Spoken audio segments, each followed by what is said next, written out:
I'd like to open up the Thursday, May 28th City Council meeting. First thing we'll do is the flag salute. I pledge allegiance to the flag of the United States of America and to the republic for which it stands, one nation, under God, indivisible, with liberty and justice for all. I need to ask the counselors that when you're not discussing something, to have your mute on, please. When you're talking, it should be on, but when the volume should be on. But when you're not talking, have it muted so we don't get any backlash. Okay? Did you guys hear me? Mayor. Okay. This is Chris Harper. I cannot hear half of what the mayor is saying. Well, that was the flag salute. She was facing the flag, so and away from the telephone, so it should be better from here out. Is this? Yeah, my connection's real garbled, so I can hardly understand you. Okay. Yeah, this Christine is quite choppy. Yeah, you're all coming in really clear. Maybe now, as with the mayor sitting down, it's maybe more clear now. Well, can you hear me now? I can hear you from. Okay. We moved it a little bit closer. The problem is it's like it cuts in and out. It's not that you're too far away. It's like the connection cuts in and out. Well, if you need me to repeat something, please do. Please ask. And we'll try to get it as best as we can. Okay. Now we're ready. Okay. Roll call. Mayor Sproul. Here. President Witherspoon. Here. Councilor Brungart. Here. Councilor Cook. Here. Councilor Harper. Here. Councilor Newman.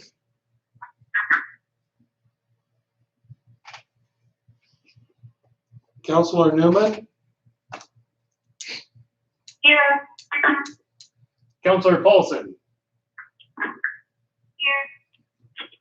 All are present. Okay. Thank you. Okay. The roll call stuff. Sheriff, you want to tell us how you're doing? Hi there. So we're going to go over the stuff from March and April. Here. So we're doing 2 months here. So March, there was a decrease in almost every category. There was still some concerns as far as there were 2 thefts reported. There was also a DUI, a fraud, an MIP, and a runaway, and a trespass call. But everything was on the decrease for March as compared to the previous year. April was a bit different. We did see some increase, specifically in simple assault, which can also encompass harassment. We also had an aggravated assault, motor vehicle theft, and vandalism. And on the point of vandalism, as I drive around town, I'm seeing an increase in vandalism, mostly to the stop signs and children at play signs, mostly around Joel Perkins Park. There's also some down under the bridge at Terry Park. So you're talking about tagging? Yes, Okay. yes, and it's all very specific. A lot of them it appears to be an 18, so it looks like some type of gang-related or wannabe gang-related activity. So we will increase our patrols during the night hours. I know I was off for an entire week, so I know that the public will see that we're not around and some of these situations will occur more. That's the main concern that I'm seeing, is the vandalism right now. Everything else is pretty standard for this time of year. Everyone's being shut in, like we talked about earlier, so kids are bored, and when kids get bored, they cause mischief a lot of the time, so we will do everything we can to be present and provide extra patrol to these areas that keep getting hit. Is there any questions from the panel? The simple assaults, were there any domestic violence stuff going So on? those would encompass usually a harassment, so it's not something as severe as an assault, Mhm. but something physical, pushing and shoving, where there's minor scrapes or abrasions. So do you think that the shut-in has accentuated that? We have seen an increase in that, yes. Yes. Any other questions? I don't have any. Do you, Preston?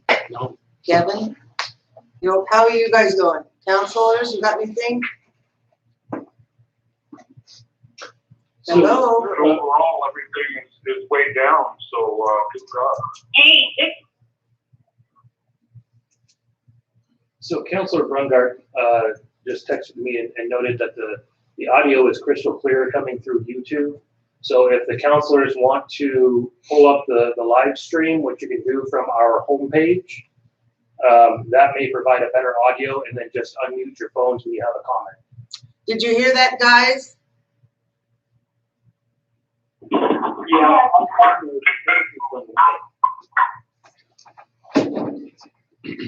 If you're having trouble hearing, pull up the live YouTube on that's the link that's on our webpage, and the sound is better. Then you want to mute your phone, but you'll get a lot better sound from YouTube. Just unmute your phone when you want to talk.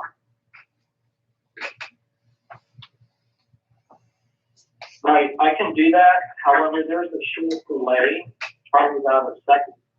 Okay, so we need to say something and then wait for you to respond. Is that it? Yes, please. Okay.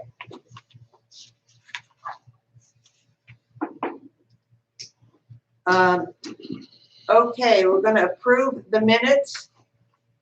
The minutes for the meeting on March 12th, 2020, and the minutes for the meeting on March 26th, 2020. Now, shouldn't we have the budget meeting minutes here? You'll have that next month. Okay. Okay, does anybody have any problem with the minutes? No, Can I get a motion for it?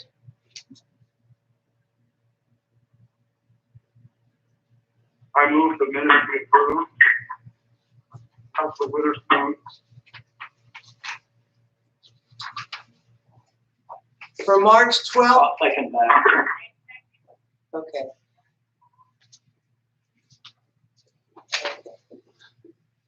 All in favor? Aye. Opposed? Any opposed to the minutes? This is not working very well. Okay, from what I can tell, it's passed unanimously. Okay, so.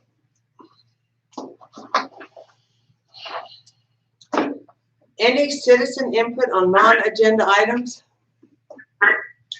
We do have the one comment that we provided from Oh. Travis Johnson.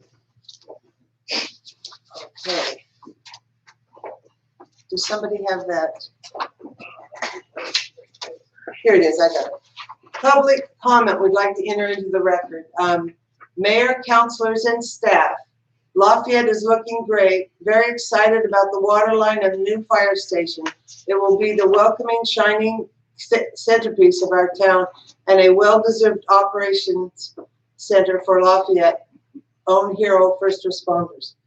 Thank you for all you do to make Lafayette a better community. Travis Johnson. Very nice. Did you guys get that? Yes. Good. Okay. So that takes. yeah, so it's okay. Additions and deletions. Yeah. Any additions or deletions to the agenda? Does everybody have a copy of the new agenda? There's an amended agenda. I don't have that. Yeah. Chris, did you say that you do not have the? March 20th. I'm sorry? Preston, I do have them, but I'm watching the website at the moment. Okay, you've got them. Okay. Yeah, now you should all have an amended agenda. Is that right? Do all the counselors have an amended agenda? Doug Cook, affirmative. Okay. Okay, and yeah, so the change on the agenda is that for all of the subdivision or the quasi judicial matters and all that's we have 2 ordinances that there'll be a first reading tonight, and so you won't be voting on those ordinances tonight. That would be at your next meeting, June 11th. There would be a second reading, and then you'd vote on them at that time. So that's the change in the agenda. Any questions on that? Preston, I just have one. Are we not approving the minutes from March 26th? We approved them together in one motion, Chris. Okay, that's where I'm lying. All right, thank you. That's okay. Okay, just let me get my 2 ordinances together. There we go. Okay, so I'm going to open the public hearing for the comprehensive plan map zone change annexation tentative plan approval for the Meadowbrook subdivision, ordinance 637 and ordinance 638. Okay, so now, Mayor, okay. Good evening, my name is Marie Sproul.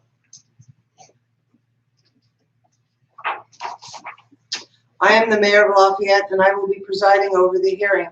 The public hearing is now open. Christine, we need you to just do what you want to do.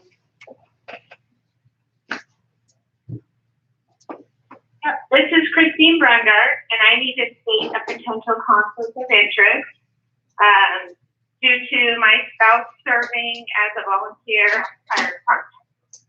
Because the items being addressed include increasing the fire department service area by 41.17 acres. And volunteers do receive $5 per call, and therefore there is a potential conflict of interest. So does that mean that Christine won't be voting on anything? She can participate as much as she wants. Okay, so she can vote and everything. You bet. Good, excellent. Did you hear that, Christine?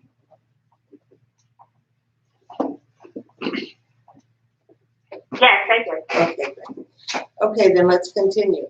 This is the time and place set for the public hearing in the matter of the case number CPC ZZC ANX SUB 2020-01, which are applications to amend the comprehensive plan map and zone map, annex 40 acres, and review a 60-acre subdivision in the 1800 block of Abbey Road.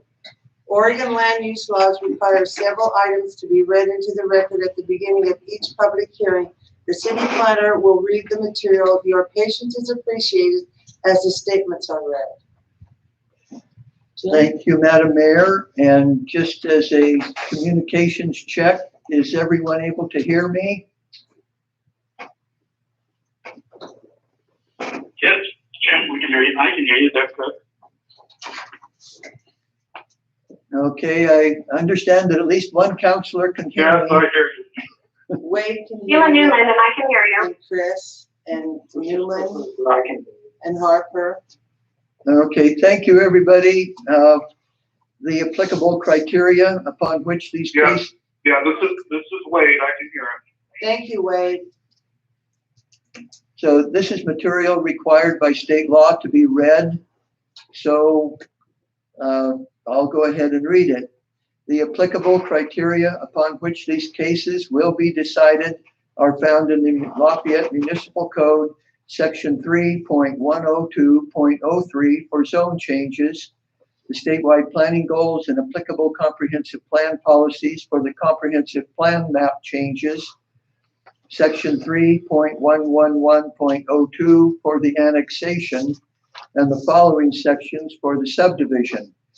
Section 2.208 for land divisions, 2.102 for the R1 district, 2.103 for the R2 district. The specific criteria are summarized in the staff report and will be reviewed during this hearing. Testimony, arguments, and evidence must be directed toward the criteria or other criteria in the plan or land use regulation which you believe to apply to the decision. Failure to raise an issue accompanied by statements or evidence sufficient to afford the decision maker and the parties an opportunity to respond to the issue precludes appeal to the Oregon Land Use Board of Appeals based on that issue. And I'm just now realizing that all of these statements are not for the city council. They are for the applicant who is here tonight and any parties that might be participating. Failure of the applicant to raise constitutional or other issues relating to proposed conditions of approval with sufficient specificity to allow the decision makers to respond to the issue precludes an action for damages in circuit court. For the applicant, if you have any additional documents, maps, or letters that are not already in the record and you wish to have considered by this body, they must be formally placed in the record of this proceeding. To do that, either before or after you speak, please leave the material with the recorder, who will make sure your evidence is identified and placed in the record. The hearing will proceed with a staff report, followed by the applicant. Counselors or staff may question the applicant. The applicant will be given an opportunity to rebut the evidence or testimony. Okay, thank you for the counselors. Are there any declarations of ex parte contact, bias, or conflict of interest by any member of the council? Christine has already done hers, so we're done. For the parties attending electronically, are there objections to the notice that was sent in these cases? Are there objections to? That's good. I'm sorry? That's good, no objections. Okay. Are there objections to any of the counselors hearing these cases? If there are any objections, email them now to Kevin Perkins, City Administrator at kevin.ci.lafayette.org.us, stating your objection to the notice and why you object to the notice, or stating your objection to a counselor and why you object to that counselor participating, and Kevin will notify the mayor of the objection. Kevin's address again is kevin.ci.lafayette.or.us. We are now ready for the staff report. Thank you, Madam Mayor. And I want to ensure that it is clear that a 3-ring binder from the applicant regarding the comprehensive plan map amendment, the zone map amendment, and the annexation are entered into the record, and a second 3-ring binder that is the subdivision material. Also, I want to ensure that it is clear there is a letter from a property owner abutting to the west, Lorraine Paddock, dated May 11. It's in the record. A letter dated April 30 from Terrell Paddock is in the record. A letter dated May 13 from Carol Paddock is in the record. A letter dated May 14 is in the record. And then a letter dated May 27, which is specifically for this city council hearing, is in the record. The prior 4 letters were in the record of the Planning Commission. So this May 27 letter is the only new one for tonight. Also, there is a memo from AKS Engineering and Forestry, who's representing the applicant, and it is dated May 21, and it is related to the findings for Goal 10, the statewide planning Goal 10, which addresses housing, and that is related to the comprehensive plan map change and the zone map change.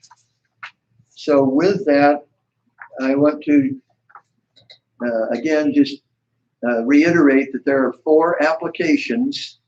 One of them is a change to the comprehensive plan map. One is a second one is a zone change, and that would be a change to the zone map. And the changes into the comprehensive plan map and the zone map are consistent with one another.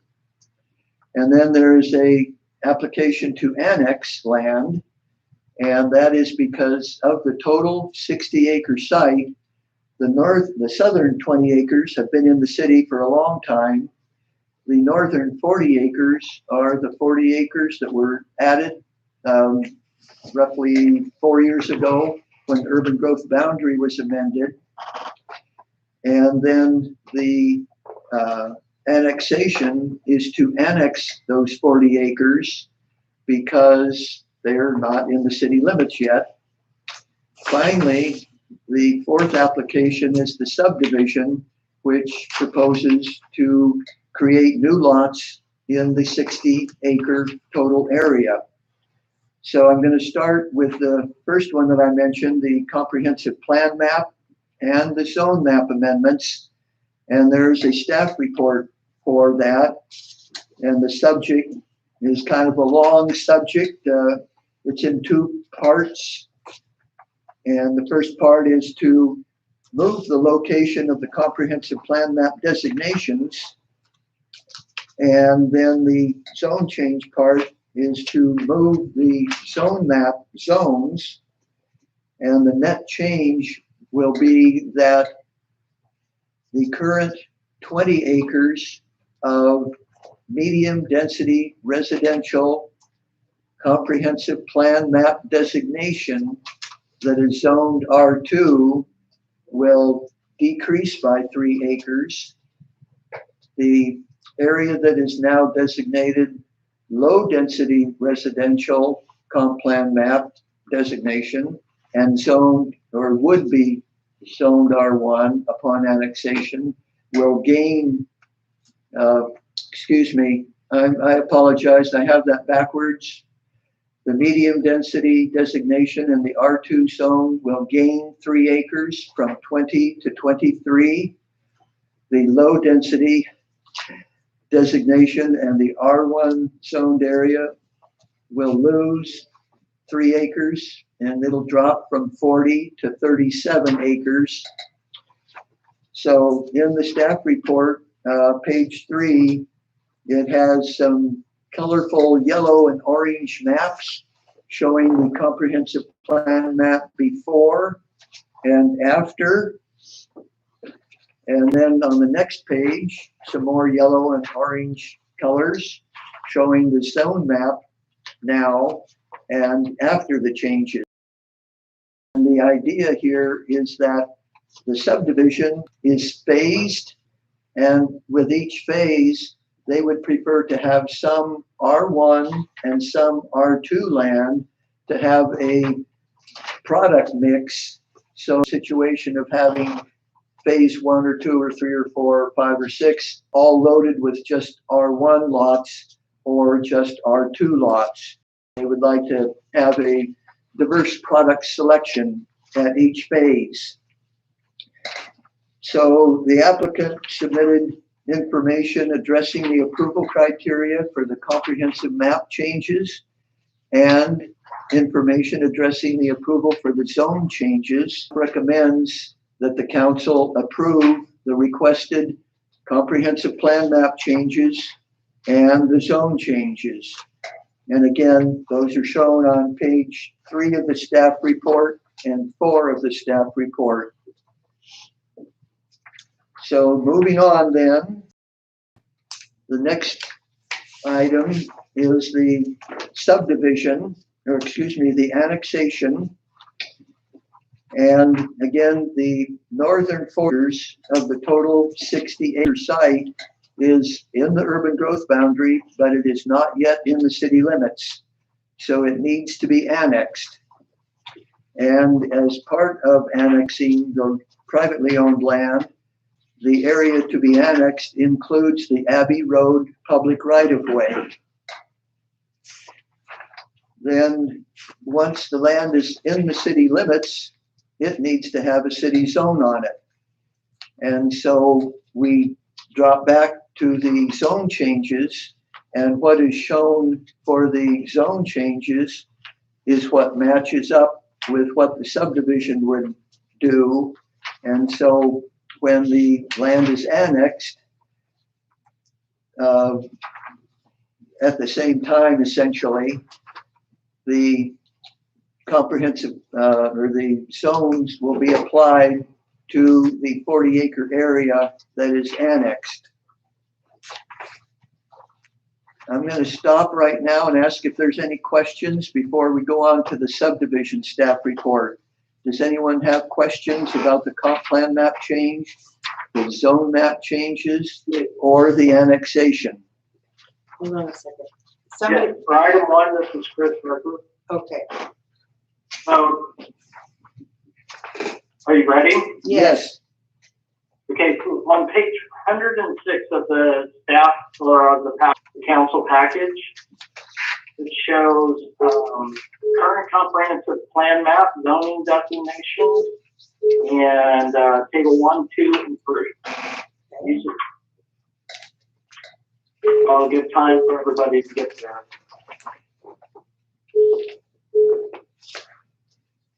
Okay, so in table 1, it shows the original, what we currently have for the projected R1 and R2, R1 being outside of the city and UGB R2 being in the city.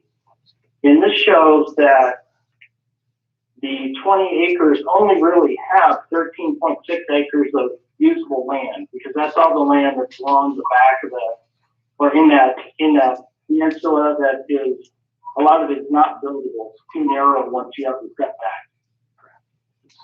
So we go, what it looks like is 157 R1 lots and 118 R2.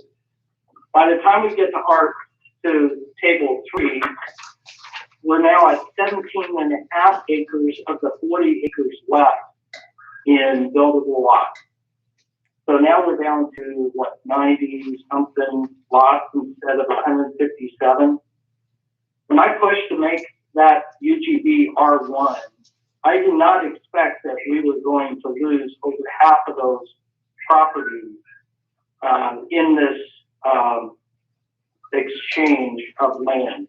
All of the R1, a lot of the R1 is now in an area that's identified as, well, it's going to be behind the properties and not buildable.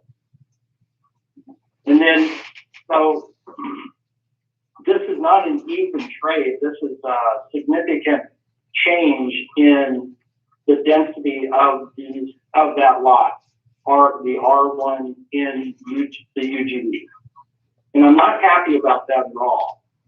So I'd like for you to explain what was the planning thoughts on this, and why you think this is better for the city than what was originally decided by city council when we determined the UGB requirements. Thank you, Chris. I will provide an answer, and then Chris Goodell with the applicant can add any information to this. As I understand the developer's concept, they would like to develop, obviously, the 60-acre area, but some of it is in creek bottom and very steep sided slopes. And they would also like to have at each phase and throughout the 60-acre area, a mix of housing, if you will, so that you won't get one big 40-acre chunk of R1, all the same size essentially, and then have another 20-acre chunk of R2 that essentially has the same size lots.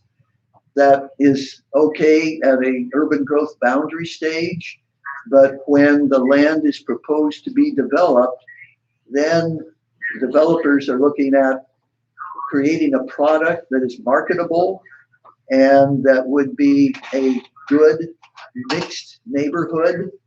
And so the applicant, when you look at the proposed R1 and R2 zone map, the R2 zoning is in the middle, so to speak.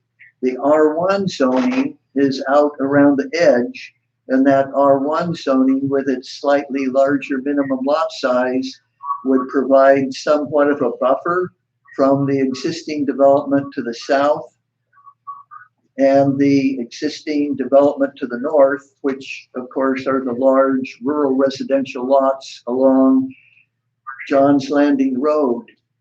And so the way it works out is because the R1 zoning is around the periphery, and particularly on the west side, the periphery is not buildable because of the steep slopes and the creek bottoms, then the result is you have as many R1 lots as possible around periphery, not as many as was envisioned 4 years ago, but it then allows the R2 lots to be in the middle, and at each phase, then there is a selection of R1 and R2 for people to choose from.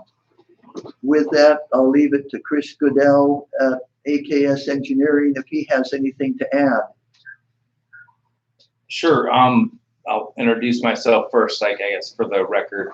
My name is Chris Goodell, AKS. You're working for the property owner applicant. My address is 12965 Southwest Herman Road, Suite 100, Tualatin, Oregon 97062. So Jim summarized, I guess, a lot of the reasons why the comp plan designation zoning is set up the way that it is. A couple other things that I would add is we met with staff early on at a pre-application conference and understood there was a desire to have, I guess, a buffer or a protection of the perimeter of the site against the existing larger single-family homes to the north and south. So we set up the layout and the zoning such that the R1, the less dense portions of the project are going to be abutting those existing property owners. So that was one goal. Another, I guess, some other background information, since you're looking at the tables we put together, there was a variety of assumptions that were made as part of the UGB amendment. And those are kind of illustrated in tables 1 and 2. And I think the one that's sort of most telling is that out of the 60 acres total, it was assumed that there would be 40 acres of buildable land back when the UGB amendment was done. Those are based on assumptions and the work that was done at that time. Since then, we've done land surveying of the site. So we've actually gone out and looked at the topography. We've had a geotechnical engineer look at the soils on the property and made some determinations. And a lot of what was thought to be buildable or usable area ended up not being, to the tune of over 7 acres of land there. So that's what's illustrated in tables 1 and 2. Going back to table 1, there's a finding there that was when the city adopted the UGB amendment. It was originally, I think it was appealed and went to LUBA, or DLCD remanded it, and there was a certain number of dwelling units that were supposed to be captured as a result of the city process. And on this site, it was thought that there'd be 276 dwelling units on both the 40-acre and the 20-acre piece. And based on the existing zoning, the way it's situated now, there was no way that could be met. It still can't really be met, even with what we're trying to do, which we've got 238 lots. So it's not. It allows it allows the property to capture more of the density that was envisioned as part of the comp plan, or excuse me, the the UGB amendment process. So many processes. Sorry, I apologize. So the UGB amendment process envisioned a lot more units than were able to be captured given the existing zoning. We tried our best to make something that would work with the surrounding neighbors, the field verified topography and geotechnical issues on the site, and that's how we came up with the zoning that you're talking about right now. Okay, and Chris, I appreciate that. And actually, I understand the difficulties that you're having with that fact that's from the users, and I think it's not a bad use of it. Overall, I think overall it's good for the city. The reason to move an additional, whatever it is, 3 or 4 acres from R1 to R2, what was the reason for that? And Jim, maybe you should answer that first, and then if Chris has anything to add, that'd be great. Well, I would say that because during the UGB process, that is called long-range planning, and to do that, you come up with a bunch of assumptions. So what you pop out with at the end is a so-called guesstimate based on those assumptions. And as Chris explained, once they had the surveyors out, had the geotech people going over the land, they found that instead of the amount of buildable land that was assumed during the UGB stage, well, there's less land that's buildable. And then again, trying to have these different phases with a mix of product, some R1 and R2 in each phase, and have the perimeter with the R1 zoning. The way it works out is there's approximately a 3-acre net gain in the medium density, with the other side of the coin being a 3-acre reduction in the low density. Chris, anything to add? I think that captures it. That's the reality of what happens in the long-range planning process versus the current planning process. You get more refined information and better information, and you make adjustments as part of that. I guess the only other point I would make is there's groups out there, and they've submitted letters to the record here, that are interested in seeing as much zoning as possible. They would like to see more, or not much zoning, as many dwelling units as possible on the site. They would like to see greater density, and I think we tried to strike a balance between what we know when we met with city staff, what was desired on their part, and versus what these other groups might want. We thought this was the best solution for the city and this site. Okay, I appreciate that. So I have one final question on this. Lots 31 to 41, they're on the peripheral. Why are they R2 by R1? And here's the reason I asked this question. Abbey Road is going to be the main thoroughfare through the city. Well, there's one of the main thoroughfares through the city. And I figure that's really odd UAC of land at 5,000 square foot, 11 homes. My question is, why is that an R2 like an R1? I think it would be better for the city to have an R1. You might lose 3 lots in that change, but it would give anyone driving down the road or that live in the city a feel of just like you try to do around the peripheral is put the bigger lots on the outside for the neighbors. Let these neighbors, whatever is going to be over across the street and for the city, I feel like that would be a better solution for the overall. Jim, I guess I'd like to do that. From a planner perspective, typically higher density is next to higher classifications of roads. And with Abbey Road being a busy through route, then typically you have higher density along that road. I guess maybe from a market perspective, if you have higher density, that means slightly less or lower sized lots that would be at a lower value with a smaller home that might be at a lower value. And so that is what would fit next to a busy road, a road that is very likely never going to see less traffic. Over the years, it will always have more traffic. And so if you thought, well, if a R1 zone should be there, well, the lot's a little bigger. People are a little more discriminating. They'd want to pay a little more for that. They'd have a little bigger house with a little greater value. And they'd say, wait a minute, I don't want a busy road in my backyard. I'm just not interested in those lots.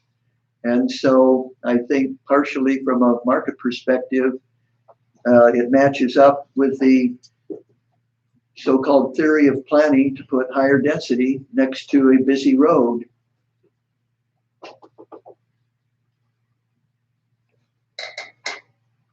Okay, and then one other, I guess I'll follow up. It looks like there's a few lots in here, 100 to 02 and 201. Those are all R1, or at least they may be in the R2 zone, but they're larger than 5,000 square foot lots. Which ones? Which lots again are those, Chris? They're in phase 2 and phase 5. It's 100, 202, and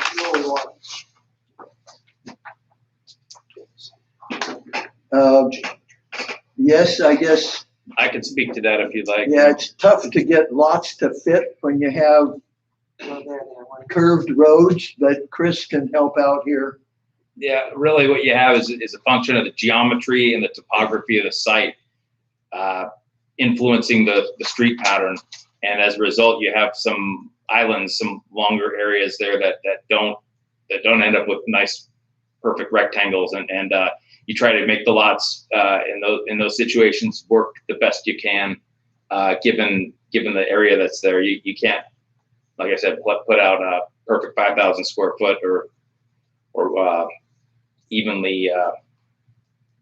rectangles. I guess that's sort of how those ones ended up like that. Chris, the same thing would apply with 225 and 224, 218 and 216. Those 4 lots are larger than the lots within that area too. So that's, that rings true to what he's saying. I'm not finding those. 225 and 224 in the corner on the bottom of the corner on the left-hand side.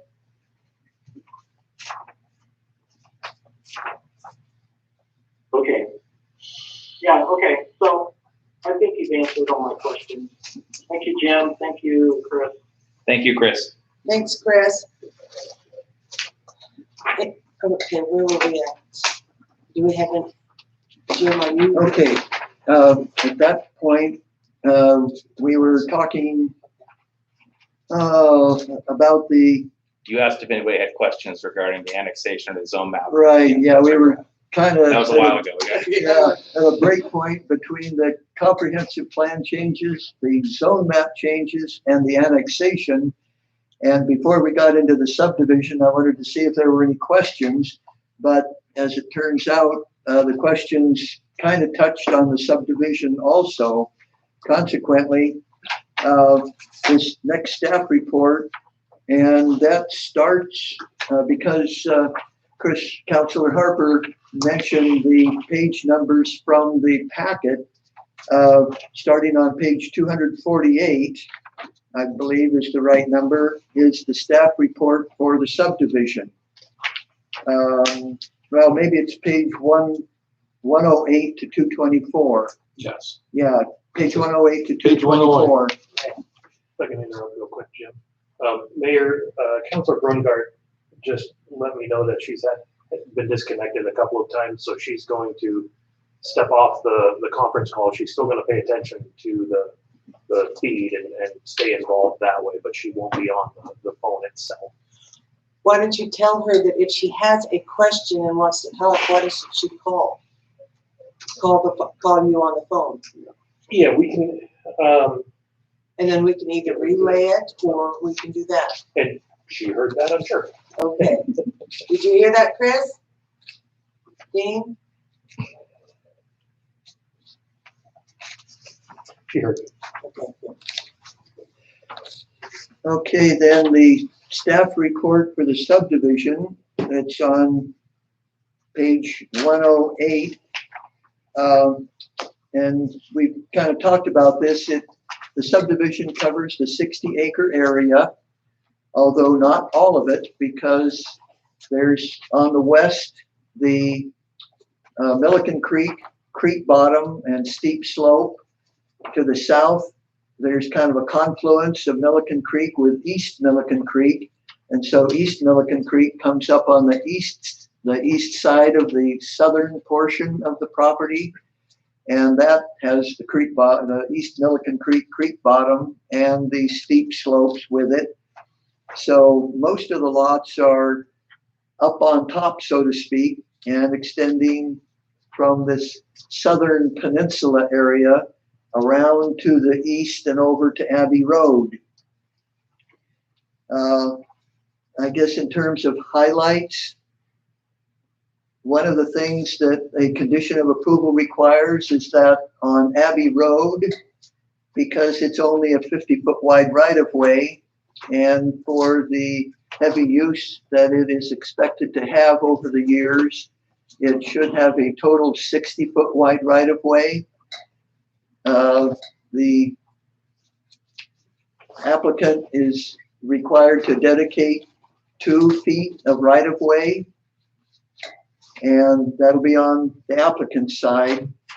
Sometime in the future, when the east side of Abbey is developed, if it's ever put into the UGB, then a development over there would also be required to dedicate some right-of-way. Also, the street improvement is required all along the frontage of Abbey Road. Sewer and water, storm drain, all of those utility facilities will be put in. Obviously, all the local streets in the subdivision area itself are required to be put in as part of the development. And I guess I'm just going to kind of jump and not cover a lot of the detail in the whatever 20 pages of the staff report and move toward the back of the staff report. There were a couple of comments sent in by email, general, and they are addressed in the text. They were about whether or not the city's sewer system and water system would be adequate to accommodate this development. And the answer is yes, but there's a condition of approval that the applicant would have to take a look at the pressurized sewer lines downstream, roughly in the area of 4th Street, where there's a pump station, to make sure that those facilities would be able to handle the sewage from this development.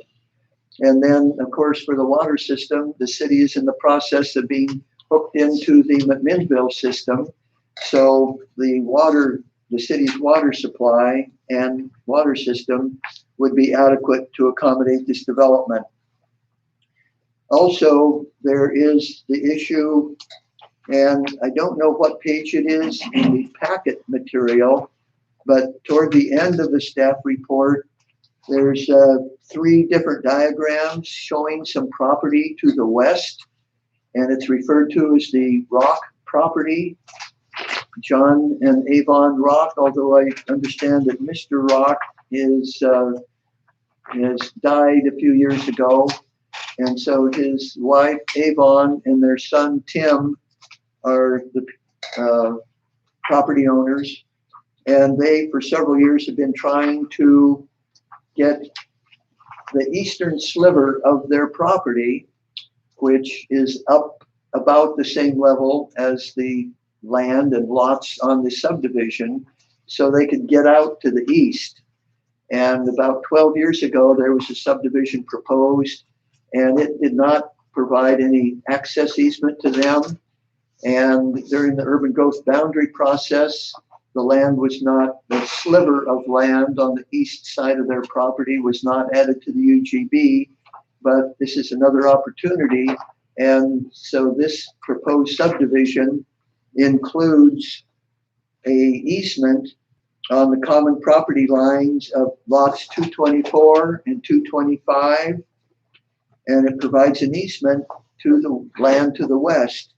And there's a few pages that talk about the topography, and there is a portion of a topographic map there. There's another map that shows, it's from an assessor's map, and it shows the Rock property, which is tax lot 1707.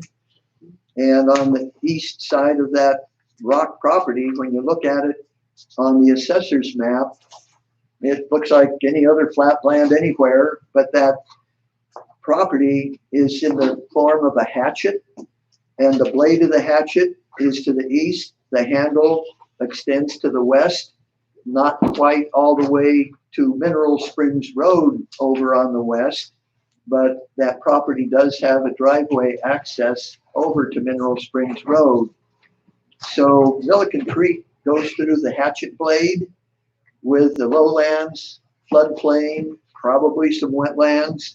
But then on the very eastern part of that tax lot 1707, the steep slope goes up 50 or so feet, and the little bit of land up there is about the same elevation as the subdivision land.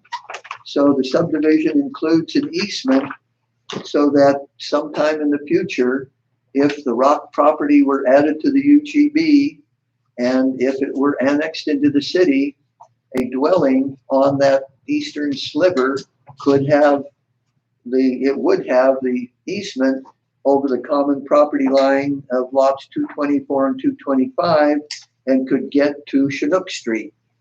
So to ensure that what I just mentioned about being added to the UGB and being annexed to the city happens, the next page in the staff report, toward the bottom, it has. What is the number, the page number? Well, in the staff report, it would be page 38. Okay, that works. Okay, gotcha.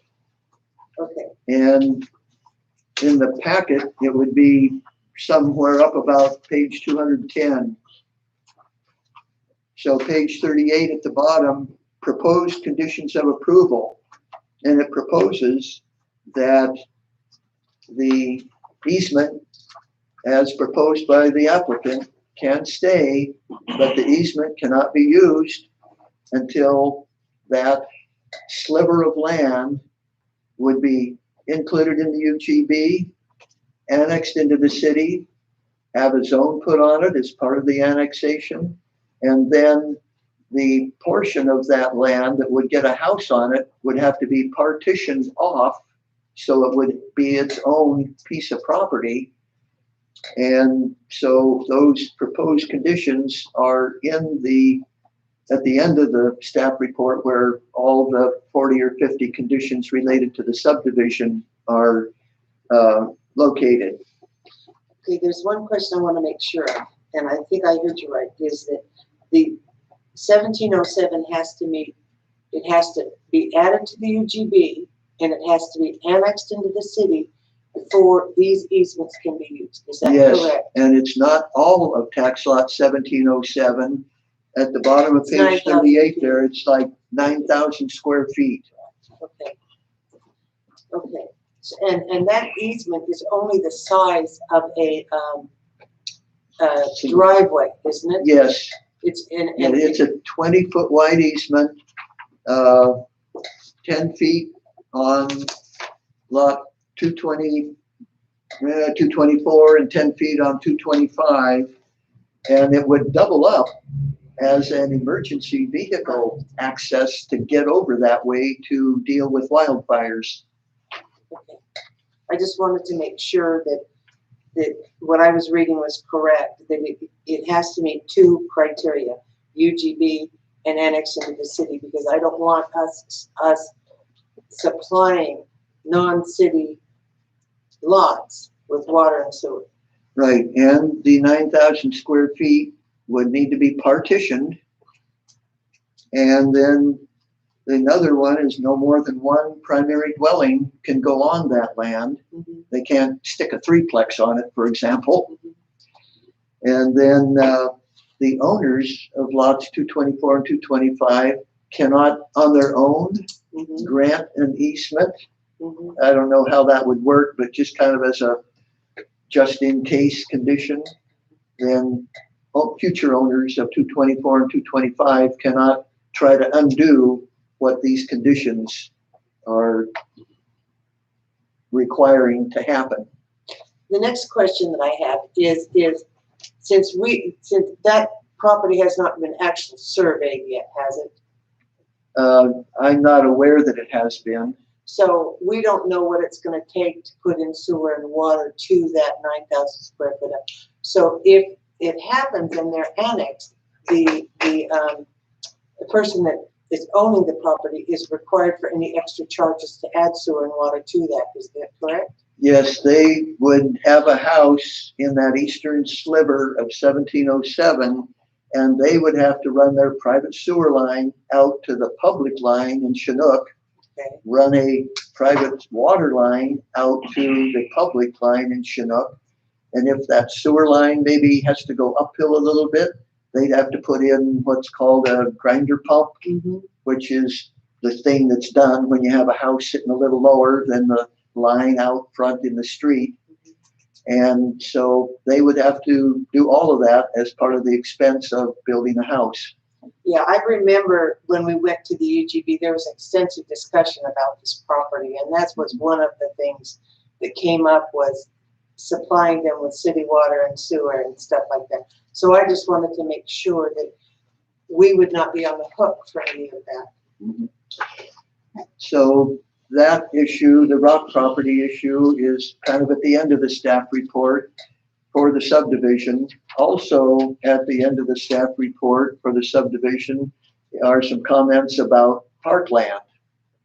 And so there's, I think it's about 17 acres of tract A, that is the creek bottom, steep slopes.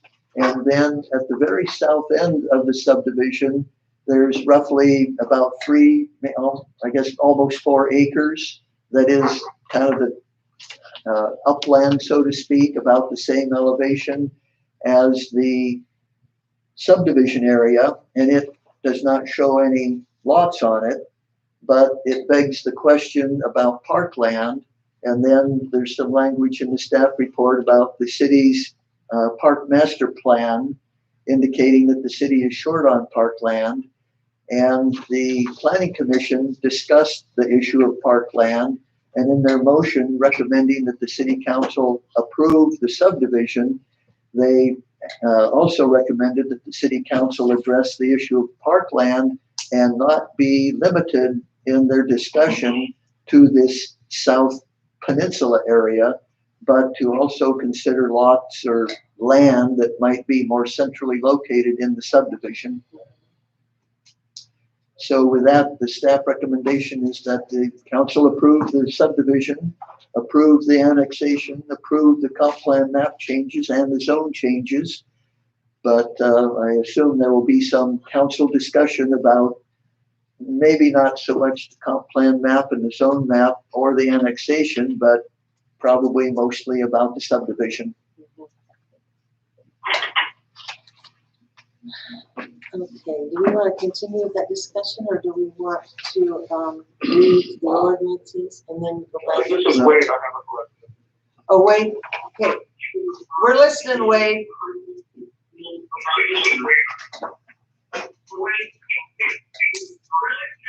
Okay. I remember reading. Yeah, let me turn that down there.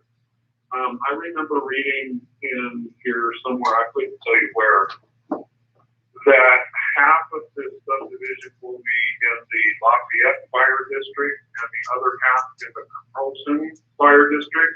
Is that correct? And if it is, how does that work?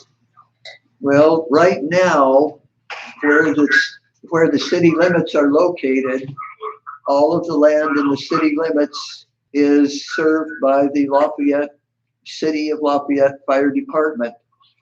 In the 40-acre area, if I remember the map, about the western 2/3 is in the Carlton Fire District, and the eastern 2/3 is in the Dayton Fire District.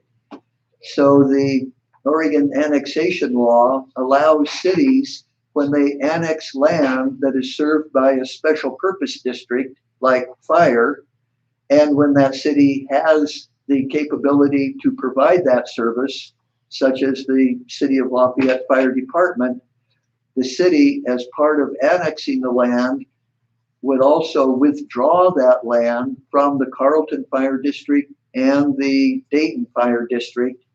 And then the city, upon annexation, would have the responsibility to provide fire services and, well, fire services to that 40-acre area. Did you get that, Wade?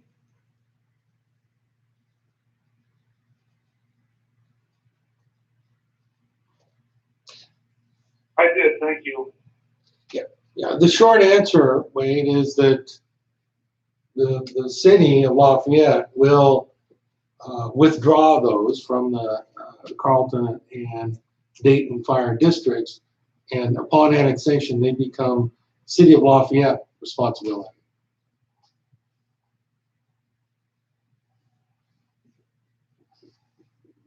That's the way the annexation is written now. Okay. Okay, and this is Chris. I have another question. You're on, Chris. All of the areas that not developed, who will own that? The applicant may be able to help me out, but at this point it would be Tract A, and it is labeled on their maps as open space, and the current owner would continue to own it, but they may want to create a homeowners association, and that homeowners association would own it. So the reason I ask is there's maintenance that will be required in those areas, and that open metal, it looks nice, but if no one's maintaining it, it's going to be it's not going to be such a nice place for recreation. So any thoughts on that? Maybe Preston, you can address this. Yeah, Chris, this is Preston, and so right now, the ownership of the subdivision is the same as the Tract A. It's all under the same ownership. And the application for subdivision doesn't change that ownership. As Jim stated, it's either going to remain outright under the current ownership, or it would fall under the responsibility of an HOA. Chris? Yes. Yeah. Thank you, Preston. Yeah, so there will be an HOA formed unless it goes to the city, which it doesn't sound like the city wants it. That's kind of my understanding. So it would be an HOA that would have to be set up, formed and funded. And that's the entity that would be responsible for ownership and maintenance of Tract A in its entirety. Okay, that's for track A. How about the open meadow area? That's all track A, Chris. That's all track A. Yeah. So the HOA can restrict this part of the city to just HOA members? Sure, if that was, they could say nobody can go back there. It hasn't really. If you look at most of the tracks in the areas, the access, there is no access from a public street to most of that place other than through the subdivision. Yeah, there's a number of, sorry, I was gonna add, there's a number of access points for emergency access for the fire chief to go to take their trucks down there to fight wildfire. That was one of the things that we put in the project early on. We understood from meeting with staff and the fire chief that was important, and so that a number of the access that Jim was speaking to the rock property. That's one example of one of those emergency accesses. There's several more, and those are provided to the open space area. But other than that, there's not. Okay, yeah, I see those on the map here. Preston, are we going to talk about potential park, especially in the meadow area? Yes, Chris, we are. Not in the meadow area.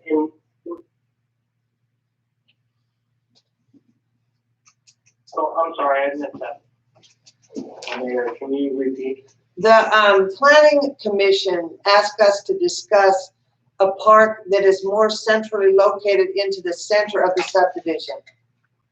And since we're not interested in track A, then that would, that's the next discussion, is where we would want to put, or how we would want to handle a park within the middle of the subdivision.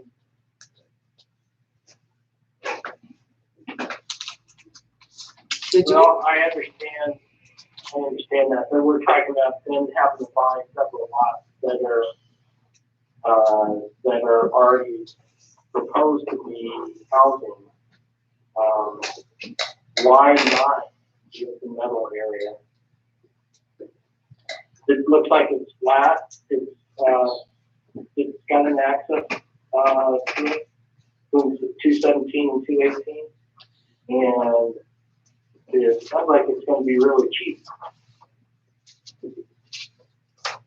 Chris, there's nothing but foot access to that area. There's no parking or anything of that nature. We would have to build all of that stuff, and we would have to maintain it.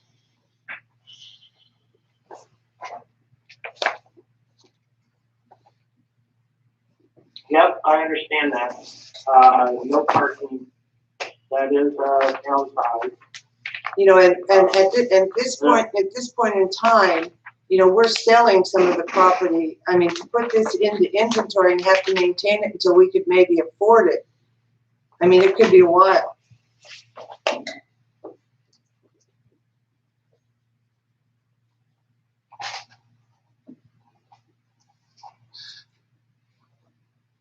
Any other council comments on that?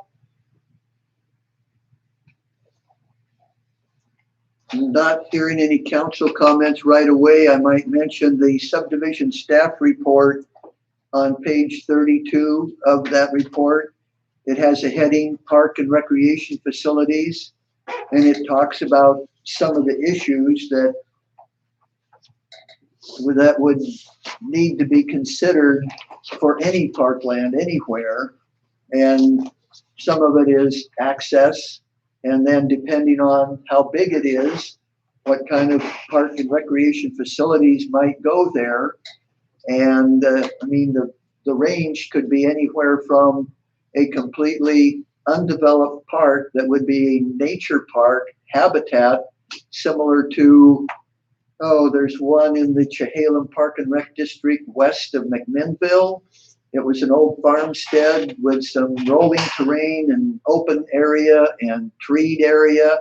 And so that park district operates that as a nature park. And then the other end of it could be, given that it's maybe almost 4 acres, well, let's say we put a basketball court or tennis courts or 2 or 3 swing sets and make it into a real active area. So depending on what level of use or what level of activities are there, you might only draw people from the subdivision, but with it being a public park, there's going to be people from other parts of town driving over there. Well, then you need a parking lot. So that reduces the area that can be used for park and recreation. And if you don't have enough parking, then people are going to park out on Chinook Street and Young Street in front of other people's houses. That'll, cause them to be concerned.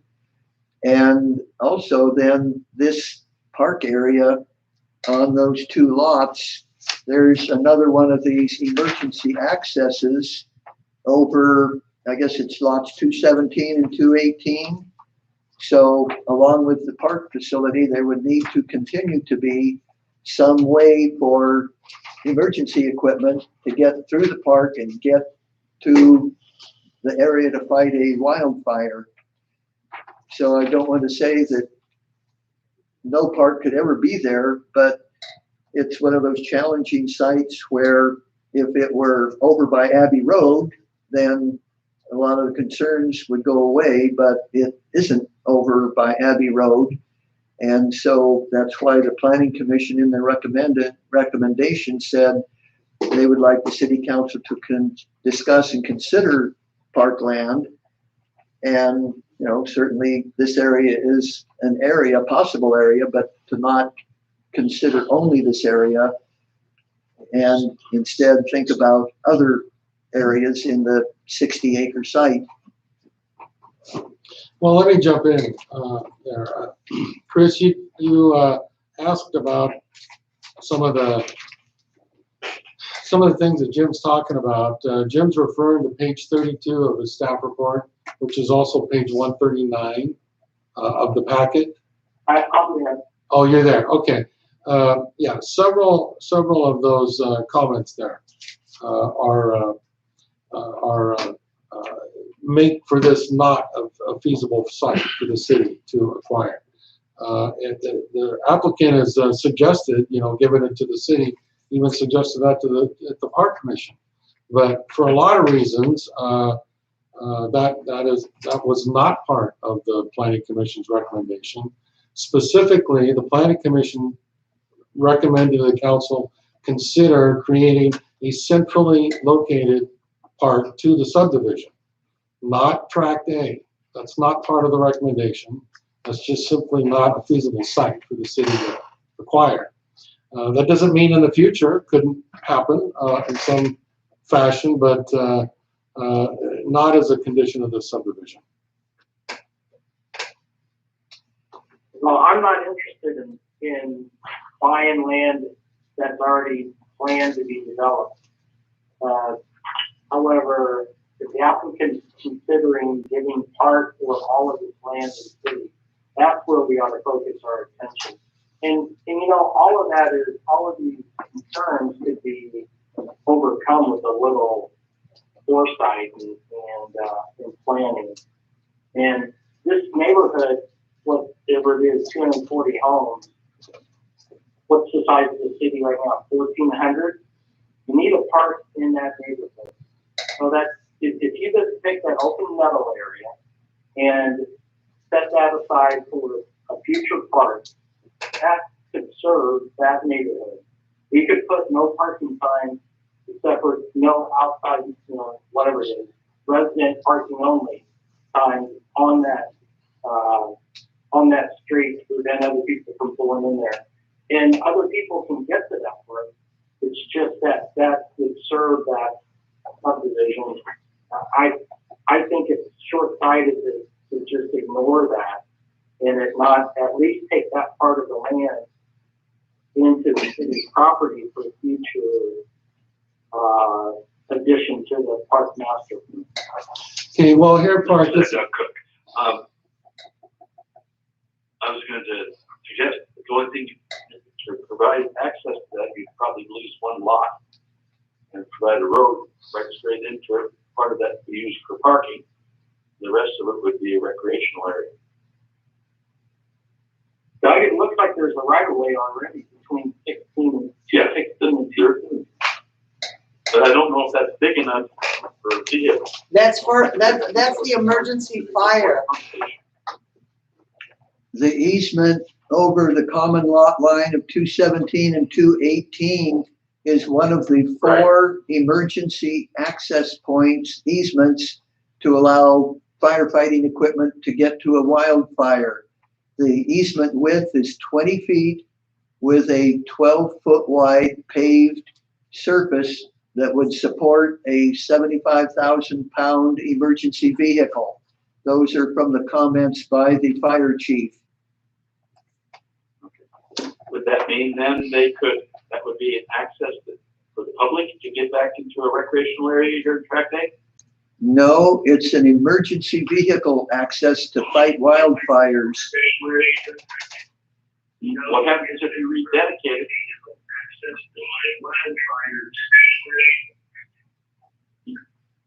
What happens if you also dedicate it for the public? Can it be both? It could be both, but if the area is to be set aside for some number of years and then later developed as a part just for this local neighborhood, then you would be facing a 20-foot wide access, which isn't wide enough for safety purposes to have two-way traffic going in and out of a parking lot. So once you got to the point in the future of saying, okay, we have money, let's do a park plan just for this park, right off the bat, one of the initial challenges would be we only have a 20-foot wide access. That's not going to be wide enough for two-way traffic, along with a sidewalk on one or even both sides for kids to get in and out of the park safely and not have to be walking out in the traffic lane. It wouldn't need to be a public right-of-way. So like, yeah, this is Wade. Can I make a comment? Yes, please, Wade, do.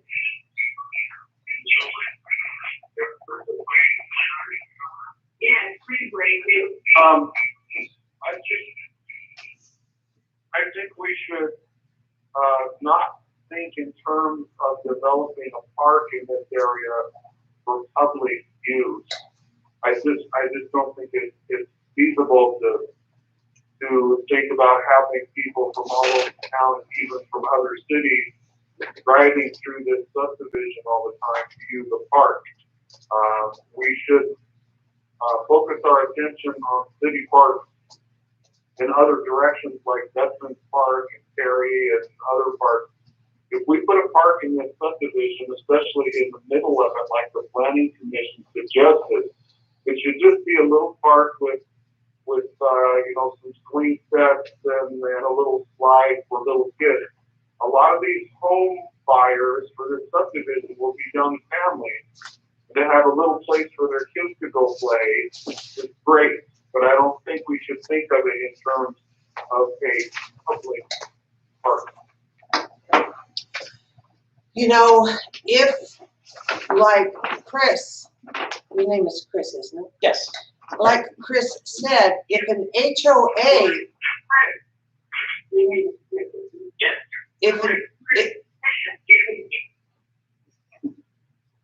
if an HOA is created, they could assume track A and they could build their own park back there by themselves. And what Wade says about a public park where a lot of people are driving into the subdivision, that would not be a problem because it would be the subdivision's park.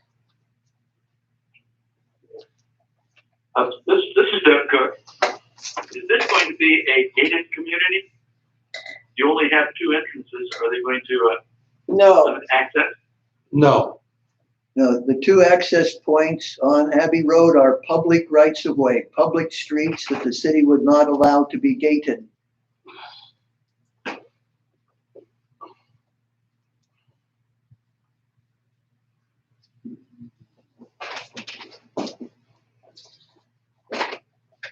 I just have That good, so to not take that open meadow area into the park or into the city as property for potential future development. And let the HOA handle the rest of that. say that again, Chris.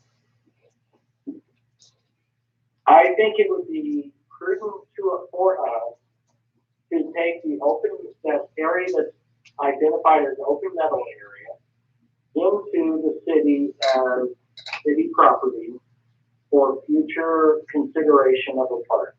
Whether we build on there or try to overcome all of these issues that are in a draft, at this point, it would be foolish not to at least take that property in. And I think the minimum we would have to do is maintain it, is keep the grass cut. Is that right, Preston?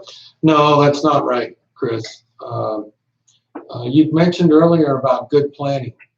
And the good planning would have required the subdivision to plan for a park in this area. That wasn't done. So, so for all of these reasons mentioned on the staff report as well as others, I think this is a mistake to bring that property into the city here without proper access and without proper planning behind it. I think in the future, if the city wanted to require that, I mean, I would think the HOA would be open to that, but not as a condition of the subdivision. The subdivision provides no park area whatsoever, and for us to come in at the last second to cram something in that's not accessible would be a very bad mistake for the city.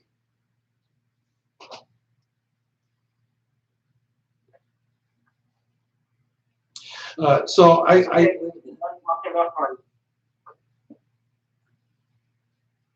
so Chris, I go back to the Planning Commission recommendation.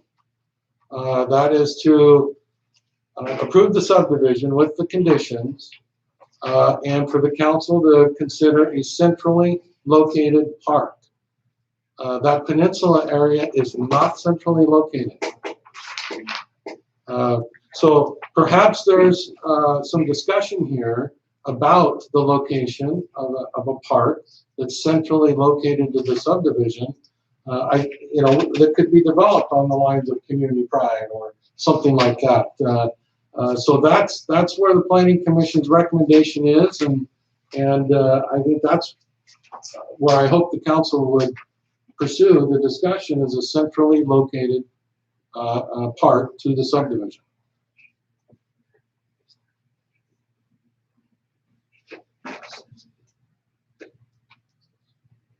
Okay, Chrissy's gonna speak now from AKS. Sure, I've got, unfortunately not everybody's here, so I have some, I guess, some handouts I'll give. Not sure I'll give one to everybody, but it kind of, I think it's pretty relevant considering the discussion.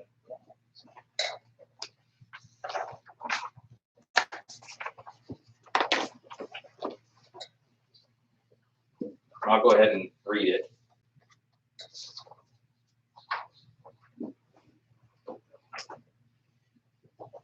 Based on at the Planning Commission, we were trying to come up with some ideas of ways to resolve the issue of the park discussion, and ultimately continued the first hearing.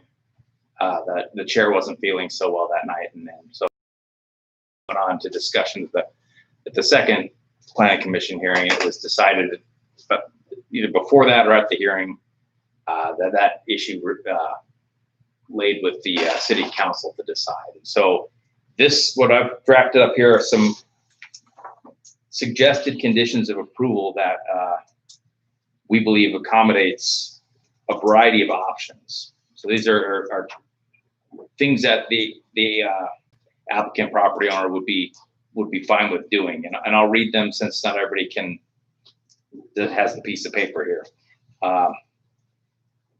So the first option is option A. It says the applicant shall dedicate all of Tract A to the city for public park purposes. Any public park improvement costs, meaning if there was any expenditures on the applicant's part to build stuff in the park, would be or shall be park system development charge creditable and shall not exceed the total remaining SDC charges for the subdivision. So that's an offer to gift to the city this entire open space area, including the open meadow area, which may or may not be acceptable.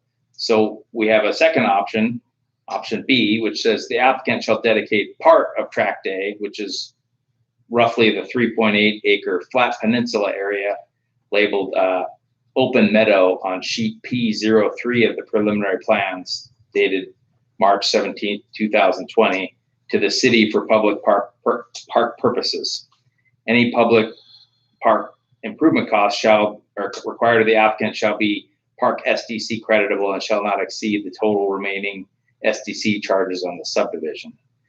The applicant and the city shall mutually agree upon the part of Tract A to be dedicated. So what that says is, again, is that the applicant would donate that area to the city, and if the city wanted the applicant to make improvements, park improvements, then those expenditures would be SDC credit eligible. Or option C, the city can negotiate with the applicant to purchase finished lots at appraised real market value in the subdivision for public park purposes. So that would be an option to discuss other locations in the subdivision, centrally located or otherwise, that might be desirable to the city for a public park. And then option D, which is the last option that we came up with, is basically as the application initially envisioned. It says Tract A shall remain as privately owned open space maintained by the subdivision's homeowners association. So we were hoping that inclusion of conditions of approvals like these, don't have to be exactly those, but those are what we thought would work for hopefully for everyone. So that's just for Well, let me chime in right now, Chris. There's four options. Only one is feasible, and that's to talk to the city about finished lots that are centrally located to the subdivision. And I'd like to dedicate the next, discussion on that point, unless the council still feels we need to talk about land that's unusable. Where are we at on that? Okay, so you mentioned option C, that one of the options is the city. President, this is Wade. Yeah. Okay, so one of the options is President Wade. Sorry, there's a delay. Yeah, we're waiting for you, Wade. Yes, I agree. The viable option is option B. Can you hear me? Yes. Yes, Wade. Okay, so I think option C, I totally, what's that?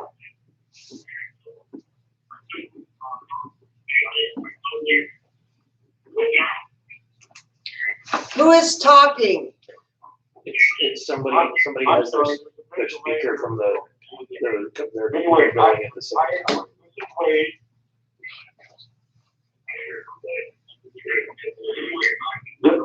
I agree with Preston that option C is the only viable option. So we should look at which of these lots we would want to dedicate for park development. How many of these lots would they need? If we took two of the bigger lots on a corner, say on the corner of 18th and Young Street, so two of those lots on the corner, would that be big enough for a small park? Wade, I've been thinking about this thing for quite a few times. And what I did is, if you look at the 4 intersections of the park, lots 114, 115, 67, and 68 is a set of 4. And then 69, 70, 87, and 88 is another set of 4, which are the most centrally located between the two. And if my estimation is correct, 4 lots would be about the size of a park, about Veterans Park size. Which for 238 homes, I don't think is a bad size. Which for 238 homes, I don't think is a bad size. Which for 238 homes, I don't think is. Wade, please put your phone on mute when other people are talking.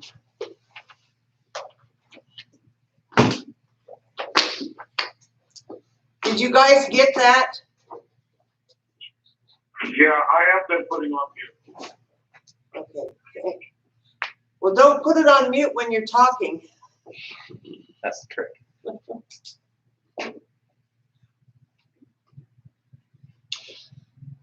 So what I'm suggesting is that we look at either 68, 67, Yeah, that 150. sounds, Marie, that sounds.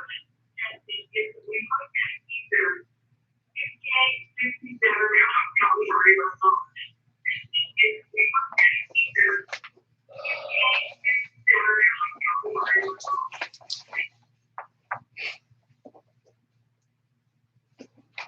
Go ahead, Wade.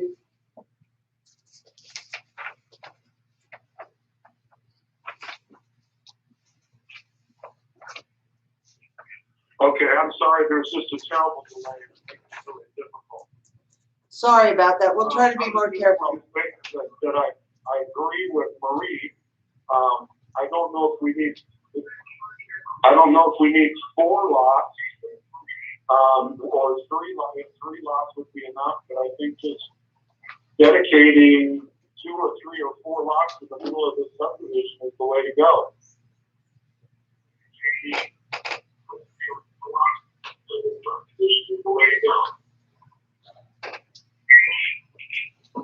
So, this is Preston again. Oh.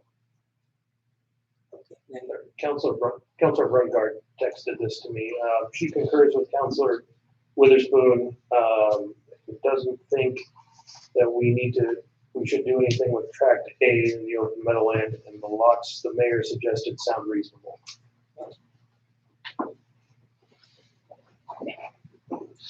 Well, what I might suggest then is that if this is the direction council wants to go, we could pursue this discussion with the applicant, this option C, and because the vote on the subdivision comes back at your June 11th meeting. But I don't want you to get your hopes up at all on this. The option that the applicant has suggested is that these lots are, the value of these lots for SDC credits would be valued based on the real market value in the completed subdivision, which really, prices you out of a lot of options here. I think that it's something that staff could pursue, but I don't want council's hopes to get up at all that this is going to come to you as a good value. The SDCs on this entire subdivision run about $193,000, and based on current market value of finished lots in the subdivision, it's not going to buy you very much. And as you know, we have zero money to develop parks. We're spending our SDC money as fast as it comes in. We've got a lot on our plate already to fund parks. So I really don't want you to get your hopes up that we're going to come to some agreement or something of a decent value to put in front of the council on June 11th. Well, if the value of them is too much and we can only afford 2 lots, then it gets 2 lots. That's correct. I That's, mean, there's no way about it, but that doesn't mean that these, and if anybody asks in the subdivision why they got such a small park, it's because we couldn't afford anything more. well, that's right. I mean, we were talking about 4 lots being the size of Veterans Park. Those are just suggestions. I mean, that's just a suggestion. I mean, we could go with just 2. I'm just saying, I would love to have 4, but if you can't afford 4, I'd rather have 2. Right. Question? Yeah, Wade, go ahead.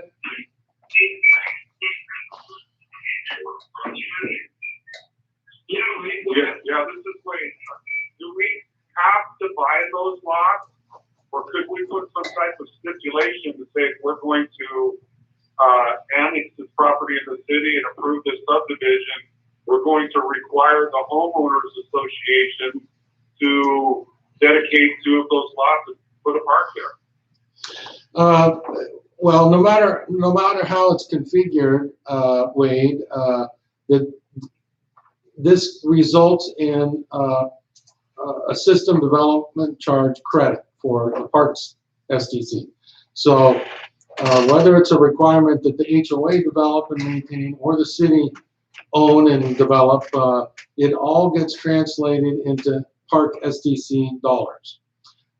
So Mayor Sproul was mentioning that, you know, it seems like 4 lots would be a good size, but maybe what might be palatable is just a smaller lot. 1 or 2 lots, a smaller park. You know, these are things that you can decide, or if you want to have a park in the subdivision, you would have to, this would have to be negotiated and then approved by the council as part of the conditions of the subdivision on June 11th.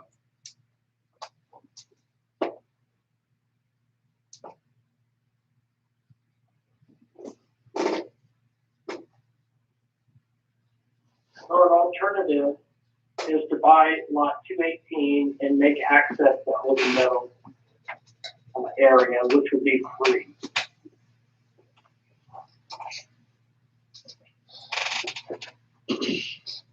Yeah, this is Preston again. I agree with Chris. I think that's a good option. That opens it up well.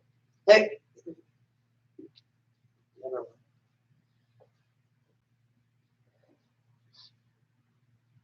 Yeah, Chris, this is Preston again. Again, we go back to your comment about good planning. And this subdivision was not planned to have a park, especially not one that's not even on the site of the subdivision right now. I mean, not within the accessible area of the subdivision.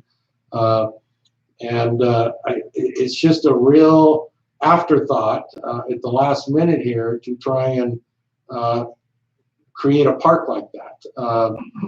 I think there's a lot more considerations in good planning that would go into requiring access to that southern area.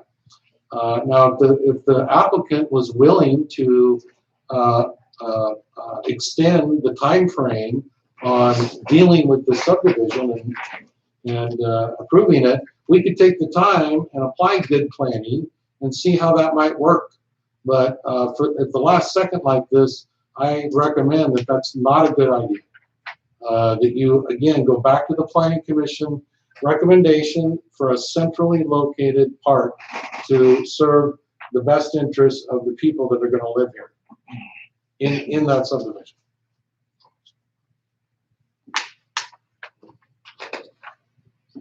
Yes, my name is Joe Sheevy. I represent Holt Homes, 1300 Esther Street in Vancouver, Washington. When we put together these draft suggested conditions, we want to give you the flexibility to do exactly what Preston is asking for, is that it gives you the flexibility, not in the next 2 weeks, but in, Cook, is there a conversation going on? I can't hear anything. Yeah, Doug, there is. Pardon me, Doug, we're gonna, can you start over again, introduce yourself and just speak up, and it should pick you up pretty well. Do you got your computer on YouTube so you can listen to it better? No, everything else is working fine until just now. Okay, Okay, let's try again, go ahead. let me just speak up. Let's go ahead and discuss this. Yeah. Okay, hold on a second. The applicant is gonna speak for a minute, Doug. Okay. My name is Joe Sheevy. I'm with Holt Homes. Her address is 1300 Esther Street, Vancouver, Washington. And when we put together these suggested conditions of approval, the idea was in light of exactly what Manager Preston would like to do on this, is it gives the options. I didn't expect you guys to have to make a decision in the next couple of weeks. You could put this condition within the subdivision, and until we get to that phase of the development, the city could go through a process with the city in regards to what they really want for a park, decide what they want to do in regards to how they want to allocate their park SDC funds. And as long as we haven't got to that phase yet, and we can integrate it into the development of that phase, up to that point, we can still negotiate in regards to what you want to do. So this just gives you the flexibility to do the planning, what the city wants to do, what the council wants to do. If you have a park committee, they could be involved in it as well.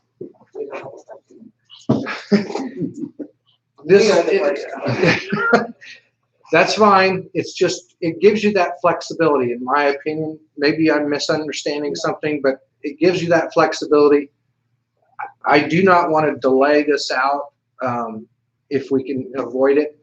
I think these conditions, and maybe a tweak here and there from your perspective, we could get to the point where you have the flexibility to do the planning you want to do and really decide where you want to put a park, if you want to put a park at all. Because one of the options is just leave it alone, let the HOA manage it.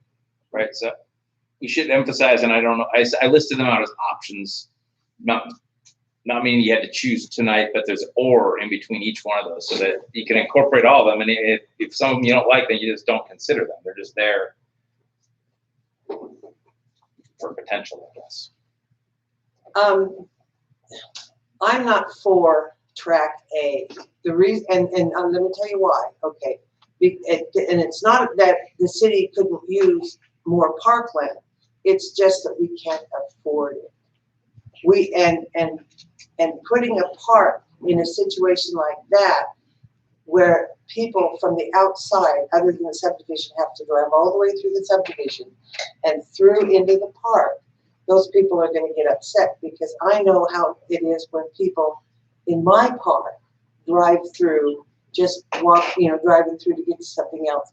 It gets very aggravating, So I don't think that track A in that section is a responsible park for a public park. Now, if the HOA wants to make a park of their own there through the HOA, I think that's great.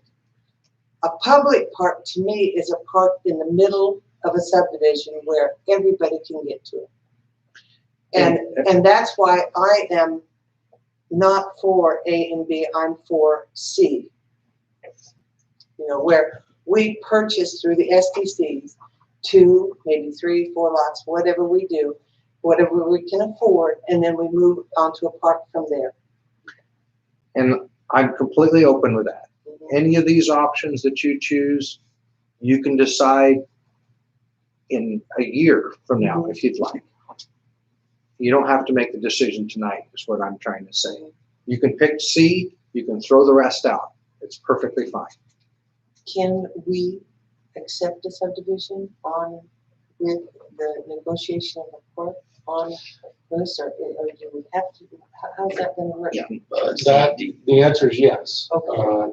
But Marie asked if, can we put this as a condition to negotiate, C at some point, and that can be written as a condition. But there's no requirement that there will be a park. It's just that we agree to talk about it. And if something gets worked out, fine. So that kind of a condition does not create a park. It only creates, The ability to negotiate. to talk about it. So, whether it's stated as a condition or not, I suppose that door is always open, I guess, but it does not provide you a park. It only sets a stage for some negotiations. What do you guys think of that? Yeah, this is good. I think we can kind of keep this. Yeah, that's the way it sounds good to me. Thanks, Wade. Let's move on. Okay, so Wade is for the condition. You, Doug, are for the condition? I don't think we have enough information at this point to even make a decision. Good, I think we okay. need to get all the options together, and at a later date, we can put this on the agenda. Okay. Chris, how do you feel about that? I agree with Doug. I'm not ready to make a decision on this. Okay, great. Harper, that's Harper down here. Christine, she isn't. She commented that she is okay with future negotiations. Okay. Sheila Newman, what do you think? I think that we need more information and to discuss it at a later date would be more. Great, okay. Kayla, how you doing? That's good. Did you not hear me? No, I didn't hear you. Final decision. I'm sorry, say that again? I agree with them that we do not have enough information at this time to make a decision. Okay, great. Who am I missing? This is Sheila. Did you not hear me? No, I got you, Sheila. Thank you. You heard me? Yes, Okay.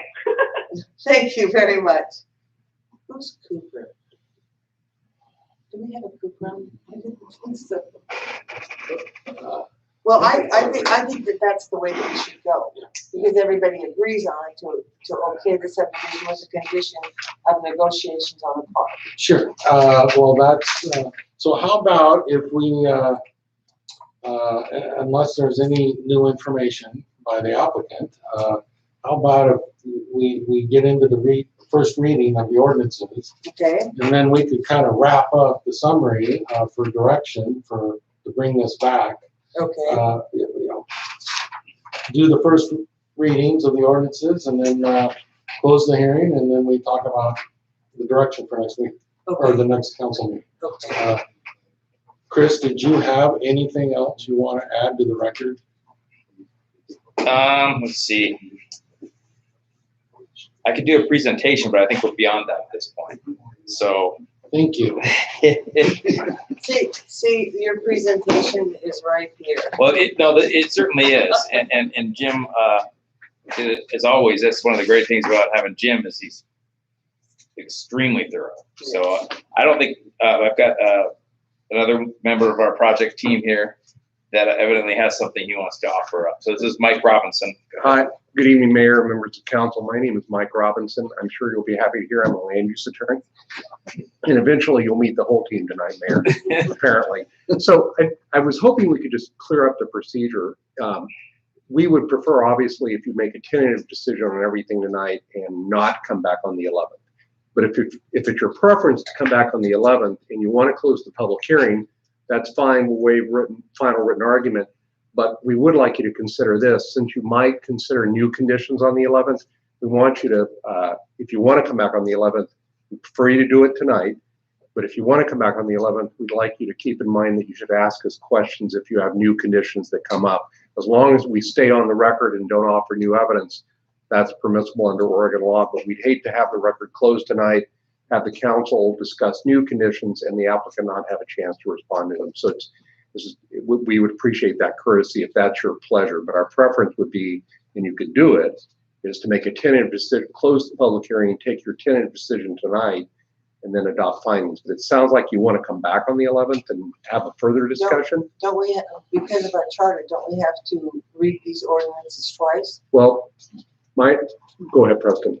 I was going to say my understanding is that's correct, but you could close the public hearing, make the tentative decision tonight, and still read the ordinances, having closed the public hearing. But I'm not trying to tell you how to do your job. We're just hoping to get to a tentative decision if that's possible tonight. Well, Thank you, Mayor. Unless we're doing something wrong, we were going to close the public portion of the hearing tonight, so there wouldn't be any additional stuff to discuss. If there's no new evidence to add, if you don't have anything else to add, then close the public hearing. But the idea of discussing the conditions, especially parks, that's an ongoing discussion. I mean, I don't know why you're not prevented from discussing that on June 11th. Jim, you want to add anything with that? Well, I think given all the information that's in the record, and it doesn't sound, I'm not aware of any other new things that we need to get in the record. So at least we could close the hearing tonight. And then as to the mechanics of first reading tonight and final adoption on June 11, or I guess it would not be possible to do both readings of the ordinances tonight and have them passed. So if we can do the first reading tonight, have the second reading and passage on June 11, and then if there's discussion in between that would result in changes to the findings, as long as they're reflecting the information in the record and not reflecting any new information that we might somehow become aware of over the next couple of weeks, then that might be the way to go. May I ask one more question, Mayor? Sure. So I apologize. I just want to make sure I understand the procedure. So you're going to do first reading by title only tonight. Yes. Charter requires second reading at a separate meeting. Right. So you're going to come back on the 11th, close the public hearing. Are you going to take a vote on the subdivision application tonight? Because that's what we'd like you to do if you're able to do it. And go ahead, Jim. I'm sorry. Well, no, I didn't mean to interrupt. It's fine. But one thing that, and this is for all the council members, one thing that I have not specifically mentioned tonight is that the comprehensive plan map change takes an ordinance to make that change. The zone map changes require an ordinance, and the subdivision requires an ordinance. The annexation requires an ordinance. The subdivision does not require an ordinance. Correct. It requires a city council order that, as mentioned in the subdivision staff report, once we know everything that's in the record and what the council wants to do with the subdivision, then I can prepare a city council order approving the subdivision subject to conditions. And then once the council finally passes that, the mayor would sign it. And then that would be the decision for the subdivision.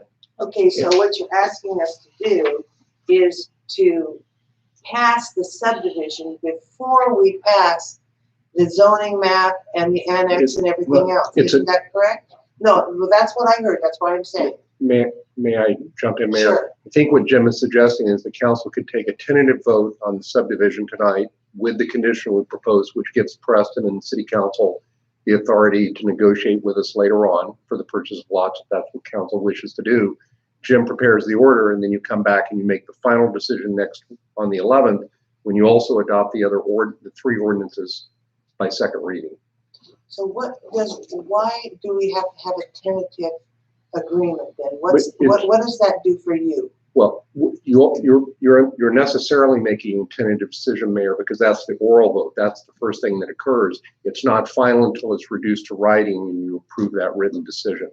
I understand that, but what I'm asking is why do you want us to make an oral thing this time? Well, that's the recommendation of the subdivision staff report is the council pass a motion directing staff to prepare a written order, a written city council order for the mayor to sign. Okay. But it's Go ahead. Thank you, President. It's contingent upon the adoption of the other ordinances, and all of that would occur on June 11th. But our preference, and just to answer your question, it's a fair question, our preference is close the public hearing, you take the tentative vote, the applicant's informed of what's going to happen, and then you come back on the 11th, do the adoption of the three ordinances, the second reading of the three ordinances, and adopt the final decision for the subdivision. And we would be happy if you include the condition of approval that we prepared and submitted to you tonight in the subdivision decision. If that's the council's pleasure. Well, so let me weigh in, Your Honor. So the staff report for the subdivision was written tonight for you, just as Jim Jacks described. You provide direction to staff to prepare the subdivision approval and conditions, and prepare that for you for action on June 11th. I'm not a fan of tentative approvals. You know, it's called tentative approval of subdivision for a reason, but that doesn't mean you have to get tentative approval tonight for anything. It's not the way it's written up, perhaps we need to take a break and powwow over this event. But I need a lot of convincing for that to be a good decision for the council to do tonight. And Mayor, may I? Thank you, Preston. I appreciate your viewpoint. I think the best way to explain this is from an applicant's perspective, if you're going to close the public hearing, not make a decision, and then come back on the 11th and discuss it and make your initial decision then, unless you reopen the record and let us talk again, we run the risk that some new condition comes out and we don't have an opportunity to address it. So I understand. That's our preference for doing it that way. I understand. And maybe if you're uncomfortable making a tentative decision tonight, which is simply, as Preston knows, just a vote, and then you direct Jim to prepare the findings for you, and that comes back on the 11th. If you're uncomfortable with that, maybe the other thing is to leave the record open and let us have the opportunity to engage with you in discussion. But we were hoping that the condition on the parks would give you enough flexibility to go forward with the subdivision decision tonight. So I appreciate your viewpoint. I simply wanted to offer our perspective on how you might do this. Sure. We need to take a break. So I'd like to take a 15-minute break. How about 10 minutes? 10 minutes break, okay? We have 10-minute break. agenda still to get through, yes.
Mics are back on.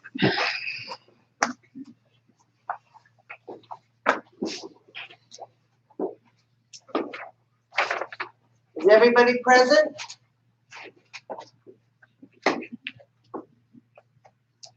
Listen, that's good. I've been waiting patiently. Thank you, Doug. Got the YouTube now. Okay, we've got Doug Very for fair. sure. And who was that? Wade. Okay. Christine, are you still there? She is. Okay. Harper, are you here, still here? Yes, I am. Okay. Newman, are you still here? Yes, I am. Thanks. Paulson, are you still here? Yes, I am. Okay, so we've got everybody. Okay, we'll be back in order again.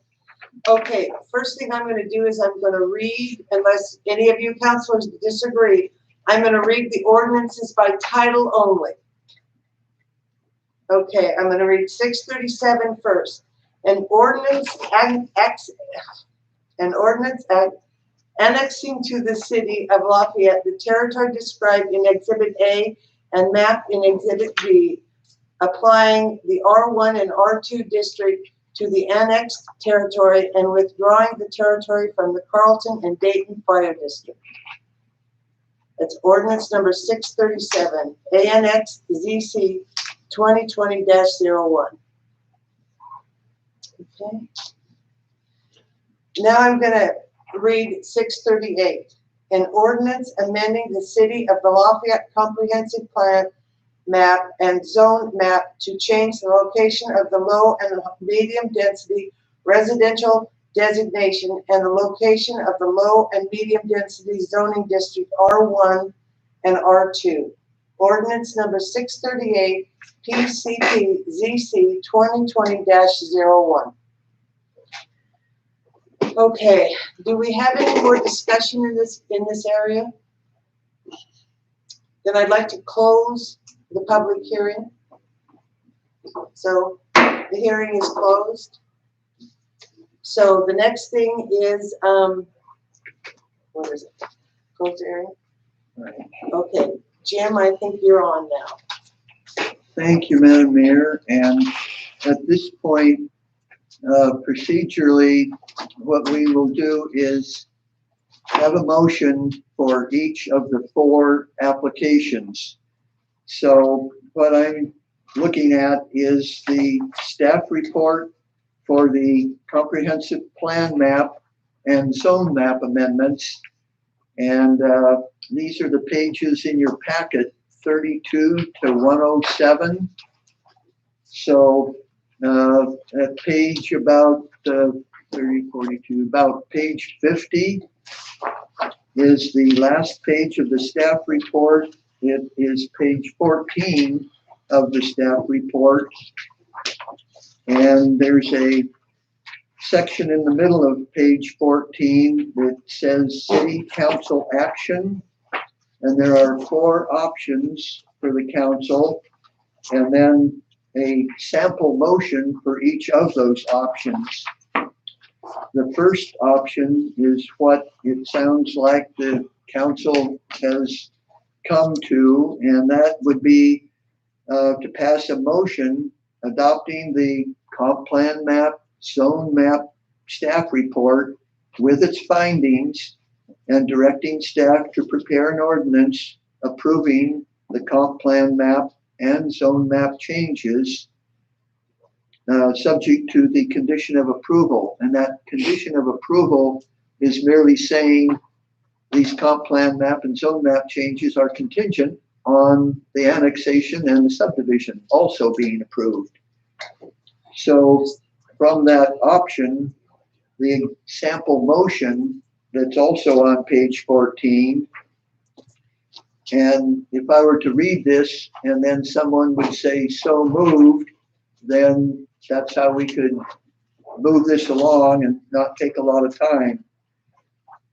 I move the city, and not that I would move, but what one of you could say so moved to is, I move the city council adopt the staff report and direct staff to prepare an ordinance approving the comprehensive plan map and zone map changes subject to the condition of approval. And if anyone wants to say so moved at this point, that would be good. Say so moved at this point, that would be good. Oh, that's Doug. See, so I can't find it. Is that Doug? Doug, is that you? I can't find it. Did you say so I moved? can't find it in the packet. It's page 14 or 45. 45? Yeah. That's a little on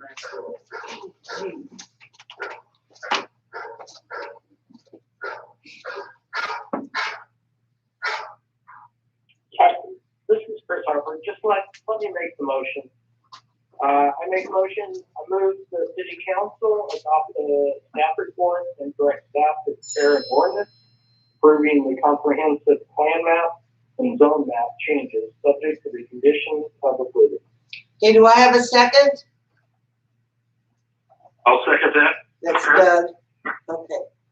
All in favor? Wade, Aye. let me go down and poll you guys. Okay, Wade, Wade, aye. Chris, Christine, Christine just texted aye. okay. Newman? She did say it. Okay. Paulson? No. No. Okay. Doug? Aye. Okay. All those opposed?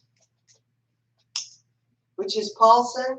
Do we want to have her explain? Yes. No? Okay. Everybody was a yes except for Kayla. Did you get the second on that? You ready to go on to the next one? Okay, so now the next application is the annexation. And the annexation staff report is in pages 10, or I guess 11 through 31 of the packet. And the council action, the 4 possible actions are at the bottom of the staff report, page 16. And they're pretty much the same as they were for the last motion. And then on page 17 are the sample motions. So again, I'll read this, the sample motion number 1. And if someone wants to say so moved, that would be fine. Or if a counselor wants to read it, such as Chris did for the prior action, that's fine too. But it would be, I move the city council adopt the staff report and direct staff to prepare an ordinance approving the annexation subject to conditions of approval. And that condition again is that this is contingent on all the other applications being approved. Jim, could you mention again the packet page number on that? The packet page numbers, I think, are 11 through 31. I'm sorry, what did you say? The packet page is 27. Okay, I knew that. Okay, there we go. Okay, I got you. Okay. Do you want to make the motion, Chris? Sure, I'll do that. Okay. I move the city council adopt the staff report and direct staff to prepare an ordinance approving the annexation subject to the condition of approval. Second? Doug Cook. Doug Cook seconds it. Doug Okay, Cook. okay. Let me pull it. Wade?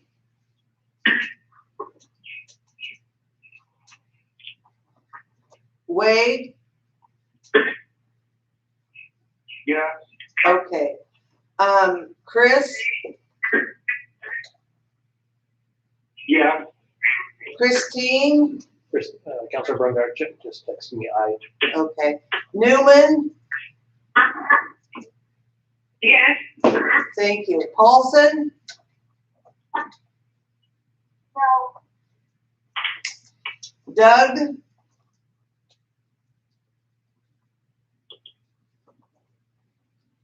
Doug? Yes. Okay, so all yes, 5 yes, 1 nay. no, one nay. Okay, So the motion passes 5-1. right to one, okay.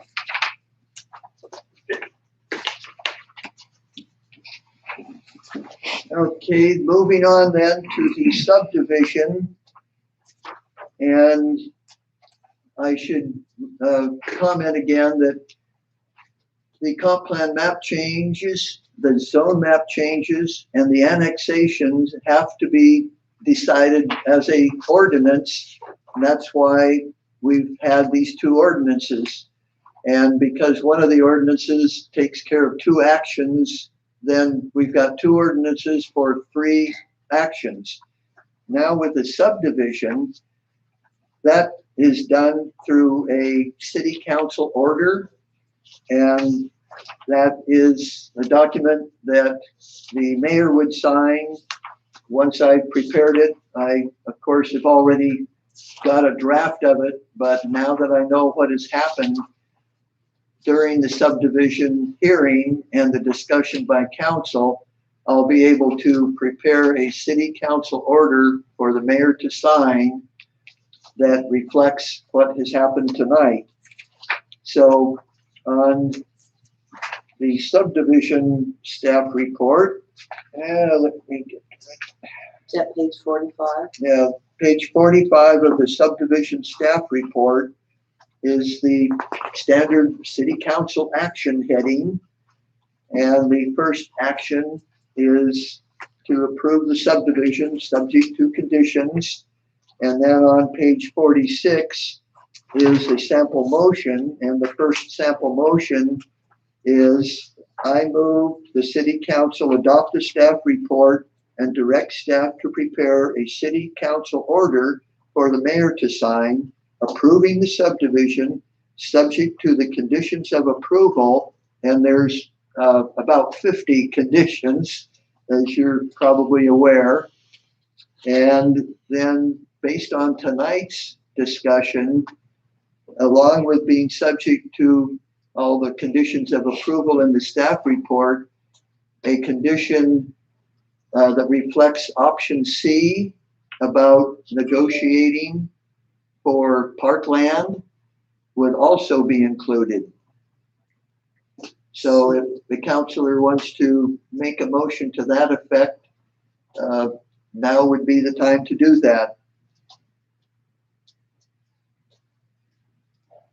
So, Jim, just a question. The conditions of approval include everything you just discussed, so they don't need to be identified separately.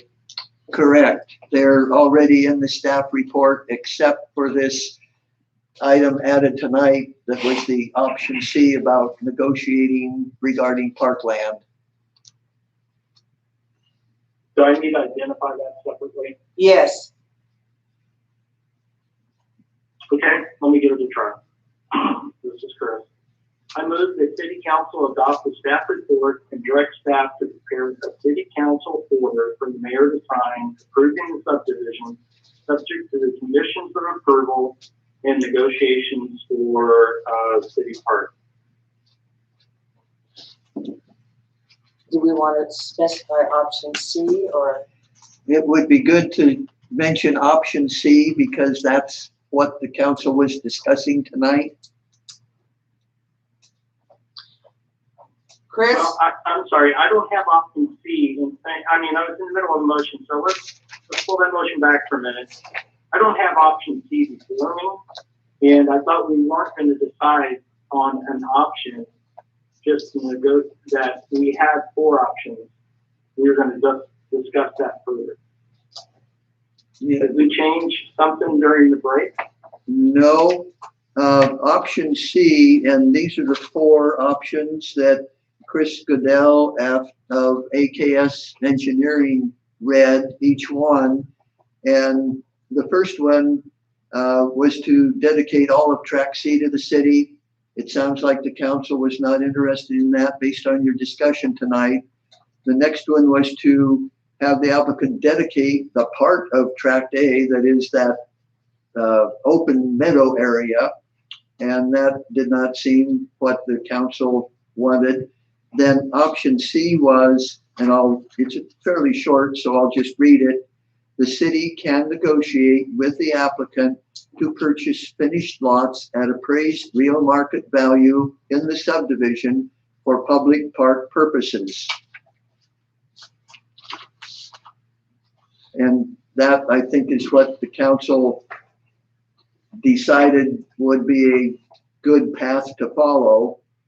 And that would allow discussion in the next 2 weeks or over a period of months or years, as each phase of the subdivision is developed. Then these lots that Mayor Sproul were mentioning are in phase 2 and 3. So there would be several months where the city could negotiate with the applicant.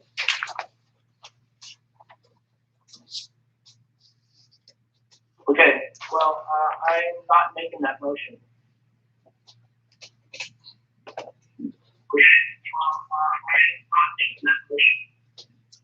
Wade, do you want to make the motion?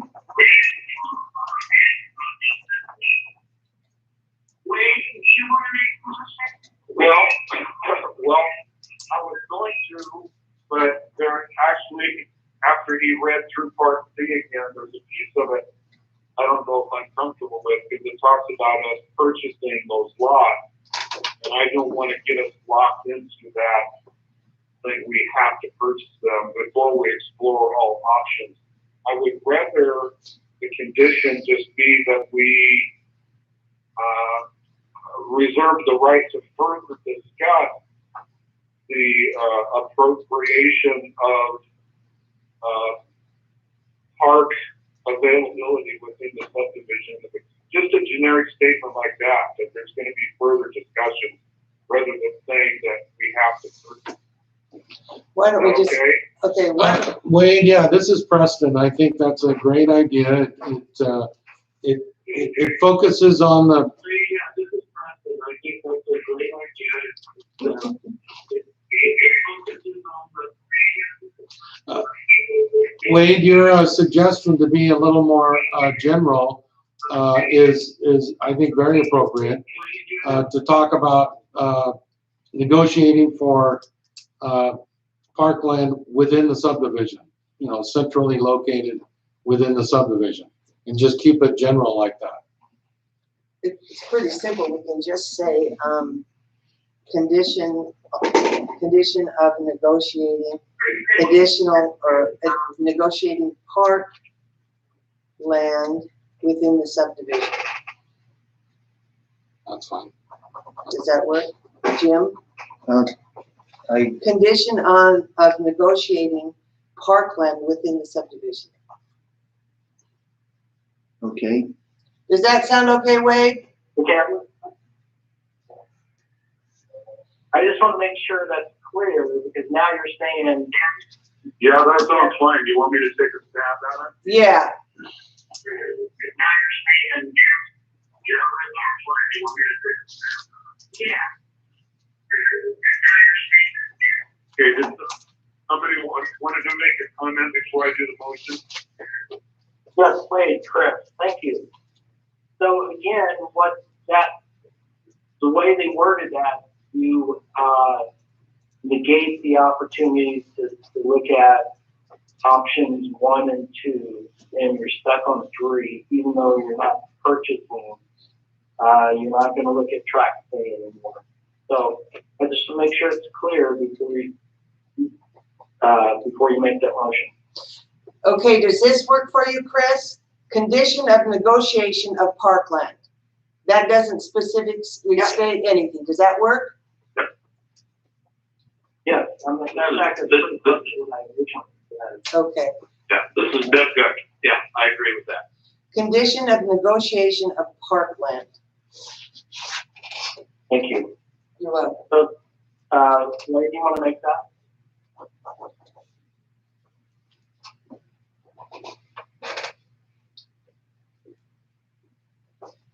Okay, I'll give it a shot here.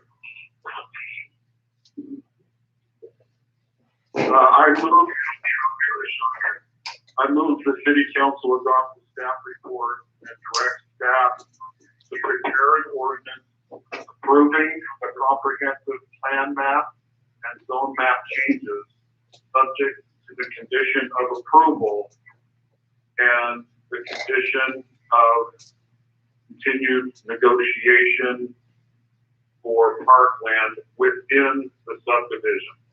Wade, that's not gonna work. Can you get to page 46 or 153 in your, Wait, that's not gonna work. can you get to page 46 or 153 in your packet?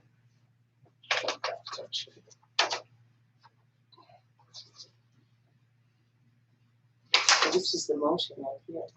Okay, I must have been looking at the wrong one. Sorry. So it would be section B number 1. So would be number 1.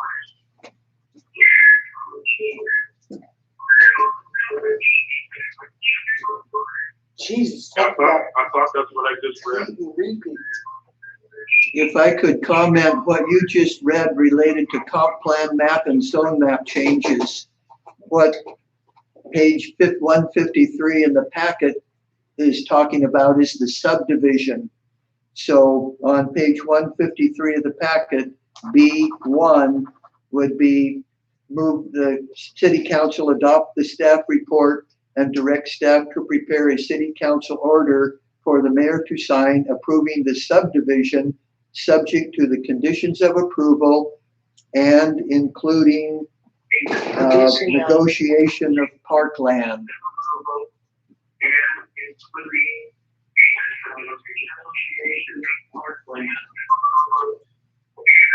Okay, I found it, sorry. That's okay. I asked that my last motion be stricken from the record. And I would like to make this motion. I move the city council adopt the staff report and draft to prepare a city council order for the mayor to sign approving the subdivision subject to the conditions of approval and continued negotiations for the development of a park within the subdivision.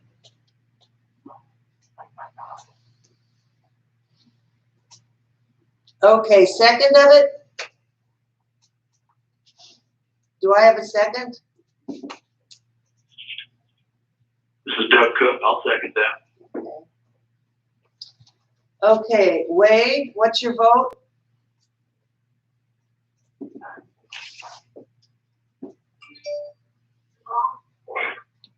Yeah. Yes, okay. Christine? Aye. Chris? Harper? No. Newman? Yes. Paulson? Kayla? I'm not for it, no. Okay. And Doug? Doug? I'd say yes, yes. Okay. Okay, it's passed 4-2.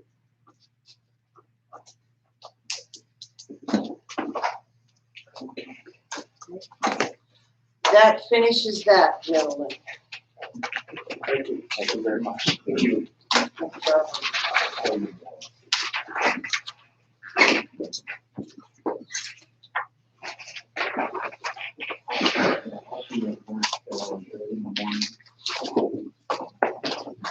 Well, okay, let's move through the rest of them, which are pretty easy. The rest of it to get to the executive session. Okay, the next thing that we want to tackle, not that one. Okay, the liquor license application for Hamlet. The only question that I have on this one here, on the liquor license, is it for just beer and wine only? That is correct. It's for the same liquor license that prior Augie's owner and prior to that Antonio's. Okay. Yeah. Any discussion on this one, guys? Counselors?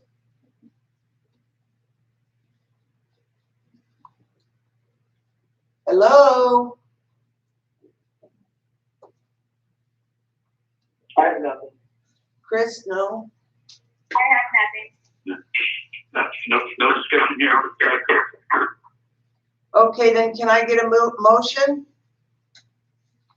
I have nothing. Thank Nothing you. here. Well, do we want to approve this? Okay, I need the motion. I move to endorse the OLCC application for the limited on-premise license for the Hamlin. Great. Do I have a second?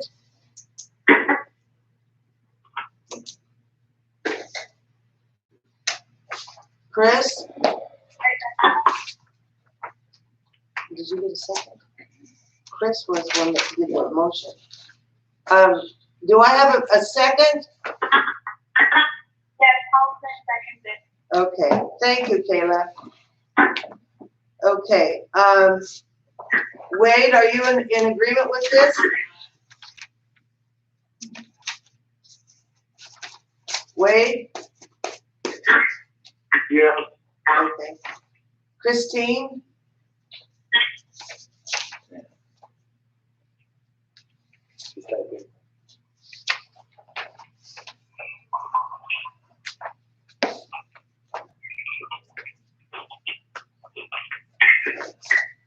Chris Harper? Yeah. Sheila? Yes. Kayla? Kayla? Yes, I'm for it. Okay. Doug? Yes. Okay, what does Christine say? Aye. So that looks for aye. Okay, so that passes 6-0. Yeah. Okay, the next one is the law enforcement service contract. Now, this is a little different than what we've seen before because this is a 2-year contract. Do we have any discussion on this?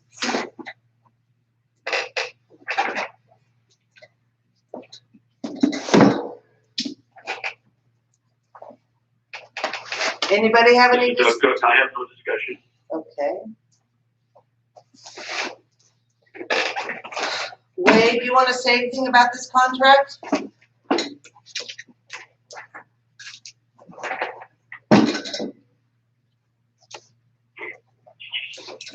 No, I looked through it and, everything looks in place for me. Okay, Christine? Oh, shit. Chris Harper? You're asking, do you have any discussion? Do you have any discussion on it? Yes. Just real quickly, the 7.5% seems to be high. Is that for each year or total?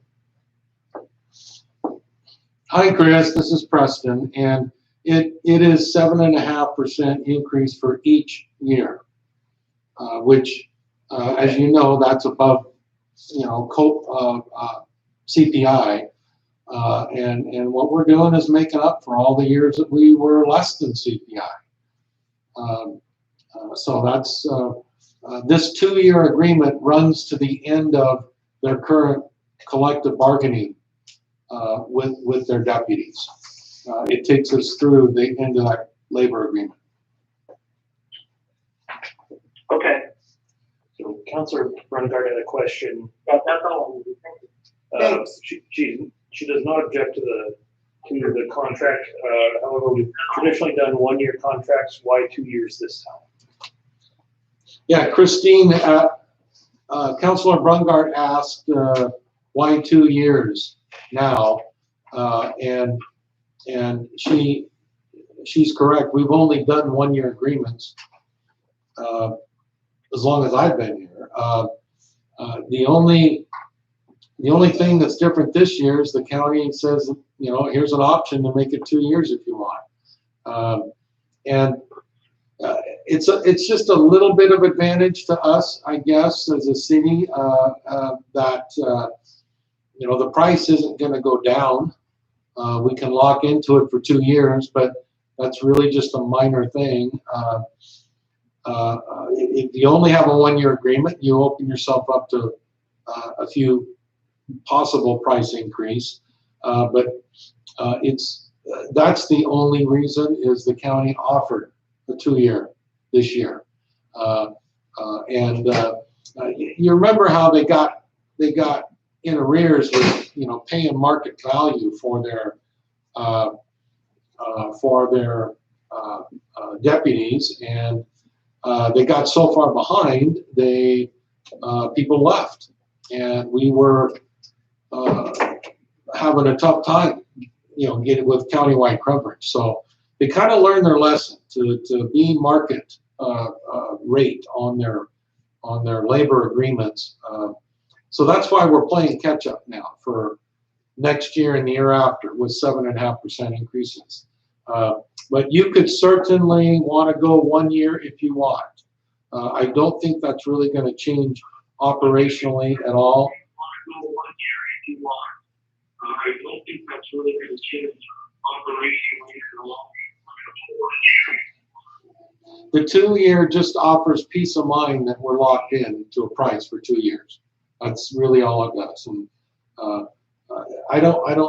there's a little bit of upside to it, but not any downside really. I do have a question. There's a little bit of upside to it, but not any downside. This is absolutely On the chart that shows the calories. Yeah. In this year 2021, or next year 2021, it shows deputy 1 salary at 85.9 and deputy 2 at 77.9. And then in the next year, 21-22, salaries are 93 to 84.6. They jumped by like $8,000. That's like a pretty large increase. It seems like more than 7.5%. Are you talking about the salary, base salary, or the yearly amount? Because the salary amount is 77.71.57. The base salary is, yeah. No, look, two columns to the right of that. It shows the annual.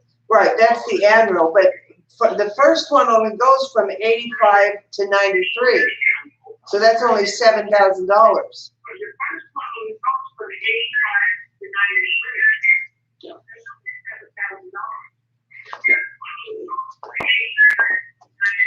So the contracts are.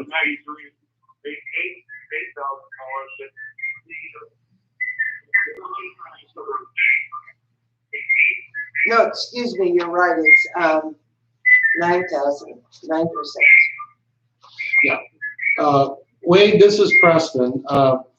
You can see by the breakdown that there's more of the contract goes into salaries. It's not a 7.5 increase across the board. There's more that goes into salaries over the 2 years, and that's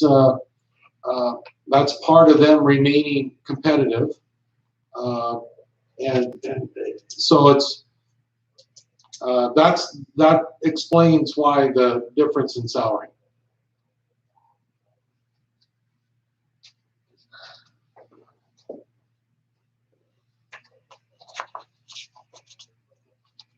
Okay, that's a really nice raise.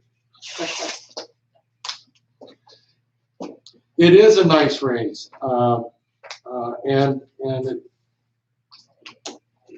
I think we can be assured that we're going to have great deputies and great coverage for at least 2 years, and that they'll be paid well, and And I think our deputies, enjoy working for us, and Lafayette continues to be one of the prized assignments among the rural county patrol.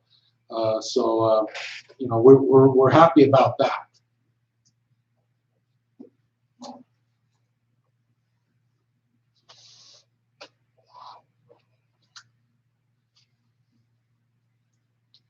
This is Doug Cook. You've always got to look at it from this perspective. It's a lot cheaper than us trying to develop our own police department. You're absolutely right there, Doug.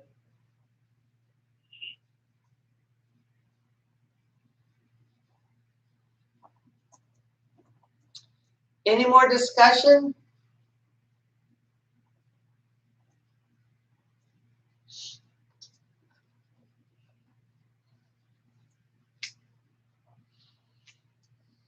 Do I see a motion?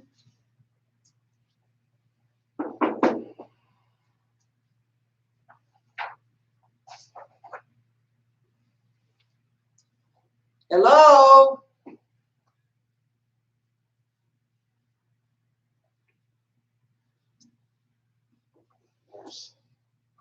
I'll make a motion once I get to the right page. I'm sorry, I was reading ahead. Okay, page 252. Okay, 252. Okay, I'll make a motion.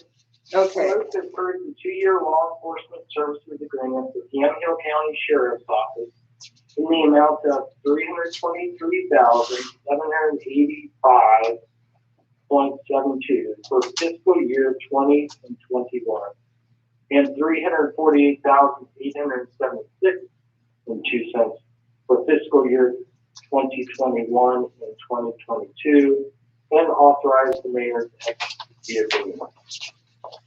do I have a second? This is Doug Cook. Yeah, Doug Cook will second it. Okay, great. Okay, let's take a vote. Wade?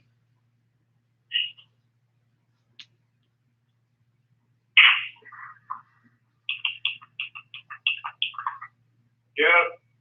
Okay. Christine?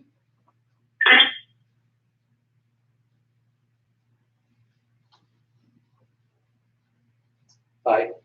Yes, okay. Chris Harper? Yes. Thank you. Sheila? Yes. Kayla? Doug? Yes. Okay, you passed unanimously. Okay, the next one is the Automation Group Master System Agreement. I'm gonna let Preston explain this one to you. Preston? Yeah, for those of you that have been on council for a while, you might recall this is similar to the agreement we had with Portland Engineering,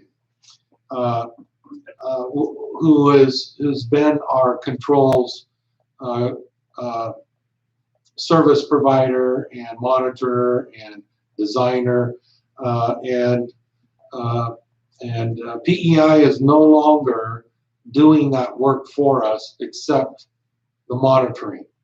So when it came time for the intertie and tying in our automated controls for both water and wastewater, it was evident to me that we needed a new contractor for that service. So we've been working with the Automation Group, TAG, on the intertie. They've been very good collaborator with staff and our consultants, and they've moved us along in that regard. You might recall me talking about TAG a bit when we set up the funding for our intertie project. The estimated cost to set up our controls for water and wastewater both, new system, is about $35,000. That's part of the scope of work of this agreement. But if you approve this agreement tonight, this master services agreement, they will they will not only design the new system that we need in place for the intertie, for our entire water and wastewater system, but they'll do all the monitoring, all the troubleshooting, and any design if needed for our controls. They have shown a great deal of expertise, and because of the fact that we're moving away into an entirely new standard for our automated controls, making a change at this time to a new provider, one that we have a lot of confidence in, is really important. So, so PEI, who is currently under contract, they will monitor and provide some troubleshooting until probably for another month to 2 months, and that'll all be transferred over to TAG with a new system. So with that, do you have any questions? This is Doug Cook. I'm assuming Conrad is the one behind all of this too. Conrad's not really behind it. I mean, he's in favor of it, but the impetus. Yeah, definitely Conrad, Gordon Monroe, our city engineer, Haworth, who has their electrical contractor working in earnest with TAG. It has been very productive and very dependable, and that's what we needed. And I wasn't getting that from PEI. I had to make a change, and so now I'm asking council to formalize this relationship with TAG, and they are in the process right now designing an entirely new automated system for our controls, water and wastewater.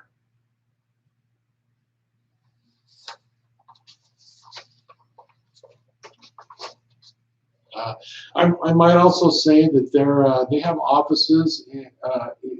Their headquarters are in Eugene, but they do work throughout Oregon.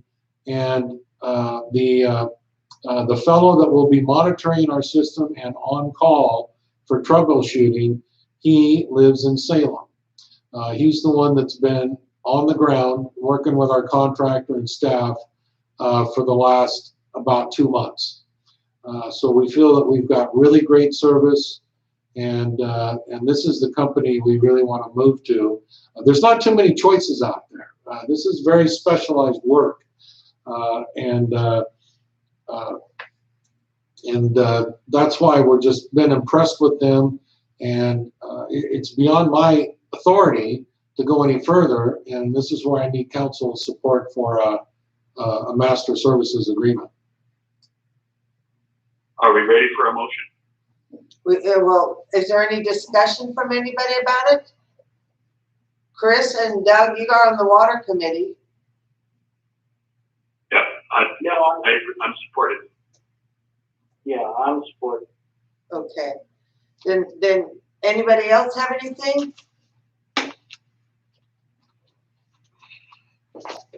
Okay, let's have a motion.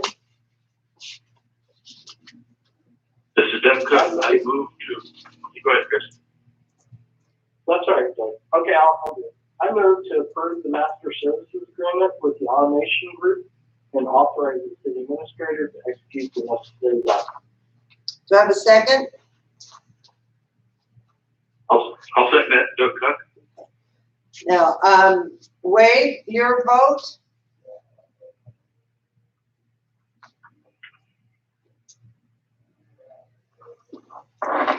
Wade?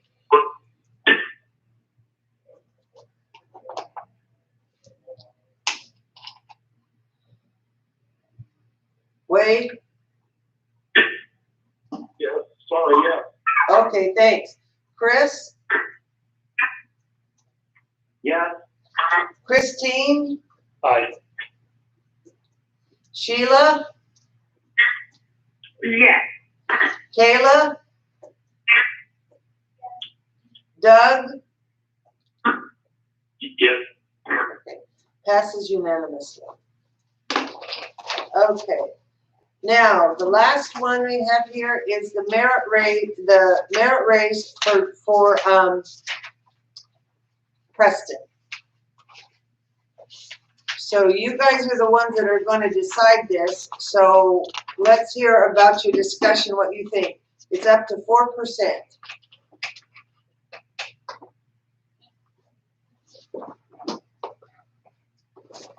I just want to make one other point on this.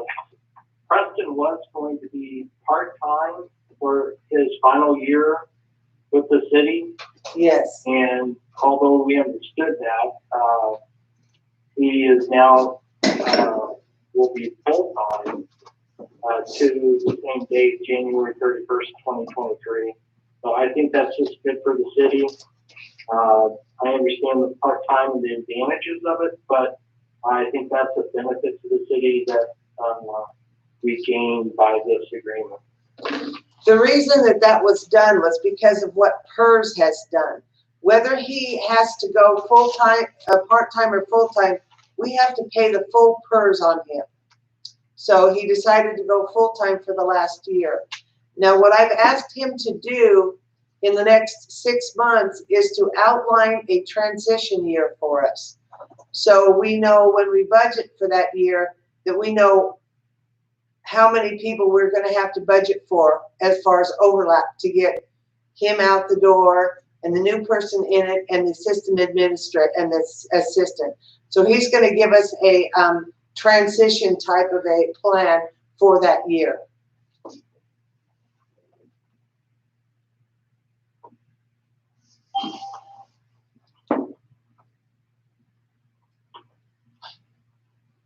Does anybody want to venture on?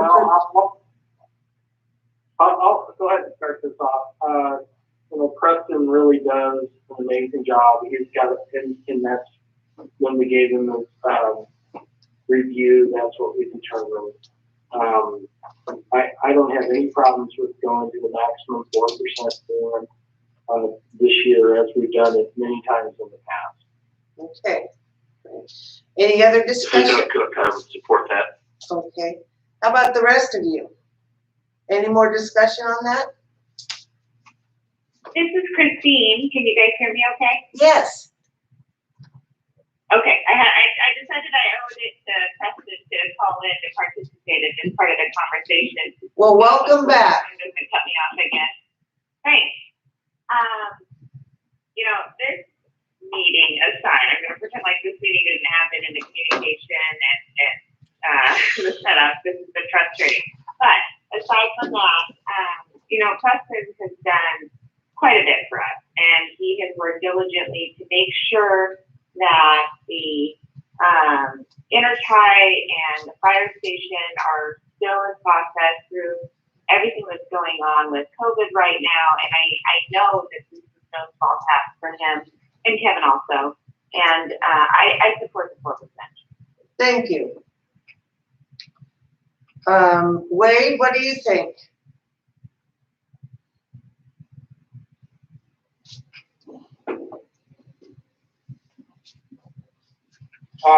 Yeah, I agree. I support Preston 100%. I'm really appreciative of all the work that he has done, and yeah, I love you. Sheila?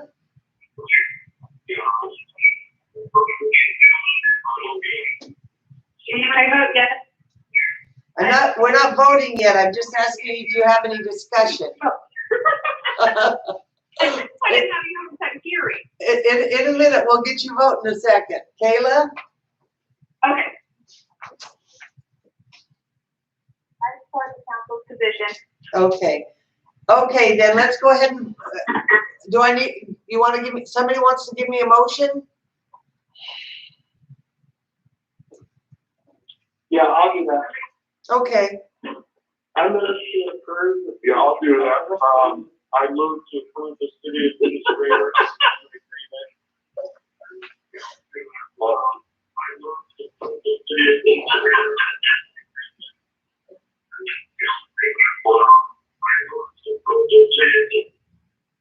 Okay, Wade, you're gonna have to speak up. We need the motion. We can't hear you.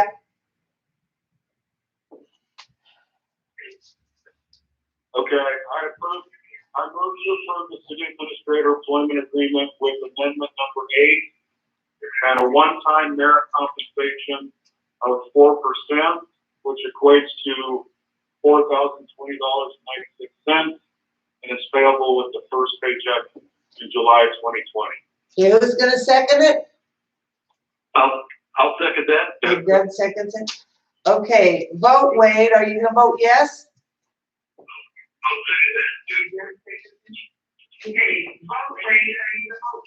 Yes. Thanks. Chris? Yeah. Christine? Yes. Sheila? Yes. Kayla? And Doug? Yes. Thank you, guys. I appreciate it. Did we get it right? Yes. Okay. Yeah, if Your Honor, if I could just say,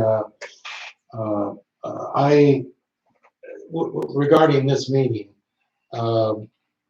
it has been very frustrating. And believe me, my professional career is fulfilled without having to do any quasi-judicial stuff. Okay, totally. This has been very frustrating. With everything, the whole can't be together and being quasi-judicial. It's been very messy, we're all struggling with that. Yes. This next thing, the city responses to the bank, is there any way that we can move this to June? Oh, sure. Because this needs some good discussion and we're not having a good discussion. Yeah. Okay. Is that okay with you guys if we move this next one, the city responses to the bank, to June? Yeah. Thank you. Yeah. And I'm just wondering if we can move the executive session to June. We can't. This is something we have to take care of. Yeah, we will. Right. Okay, then, Our But- next bargaining session is the day before the June meeting. so we're gonna whiz through these, public works. Any discussion on public works, kids? Kristen, I just No have one quick question about the leak. Is there anything significant? No, there hasn't been, and we were even out Okay. fixing leaks today, and we helped Dayton fix their leak today, and used our vac truck to help them. And so yeah, we're not only fixing just ours, but we're helping Dayton too. But Do we get credit for that? no credit whatsoever, Doug. I wish we did. We get a lollipop. There hasn't been anything significant as far as leaks go. We've repaired systems over the last month, and we feel good about where we're at with everything right now and the rehab of the wells in the joint system, but nothing significant as far as leak repairs. Okay. Thank you. Anything else on public works? Okay, water consumption?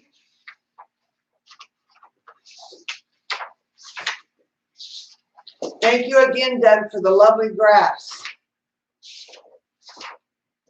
I'm hoping with our new system, we can find out where that 42 and 50% is going. Well, you and me both.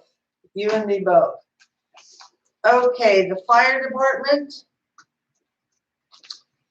Christine, do you have anything to add?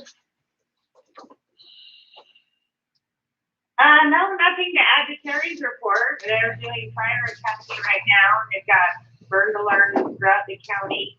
There will be a burn alert just outside of the city limits on Sunday. So there may be more smoke in the air Sunday, just FYI. Okay, great. Thank you.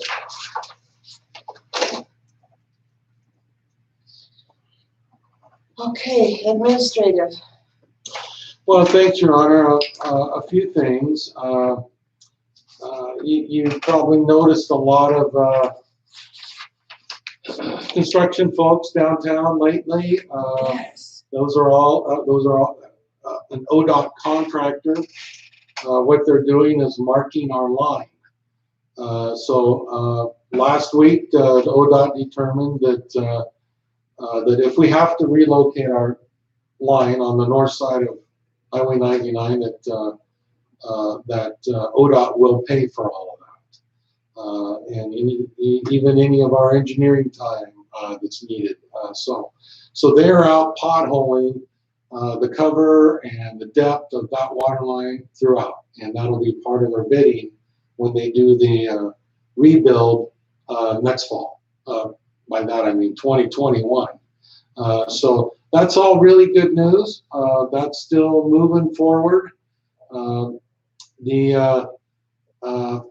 There's been enough talk about the parcel that the council looked about selling that we've even received one inquiry about it, kind of a halfway serious. So I just want to let you know that we're planning on either June or July bringing that matter to council for you to have a hearing and declare that property service, so we can then market the property. So that'll be coming at you, on the next meeting or two. The June meeting, next June meeting, that'll be June 11th.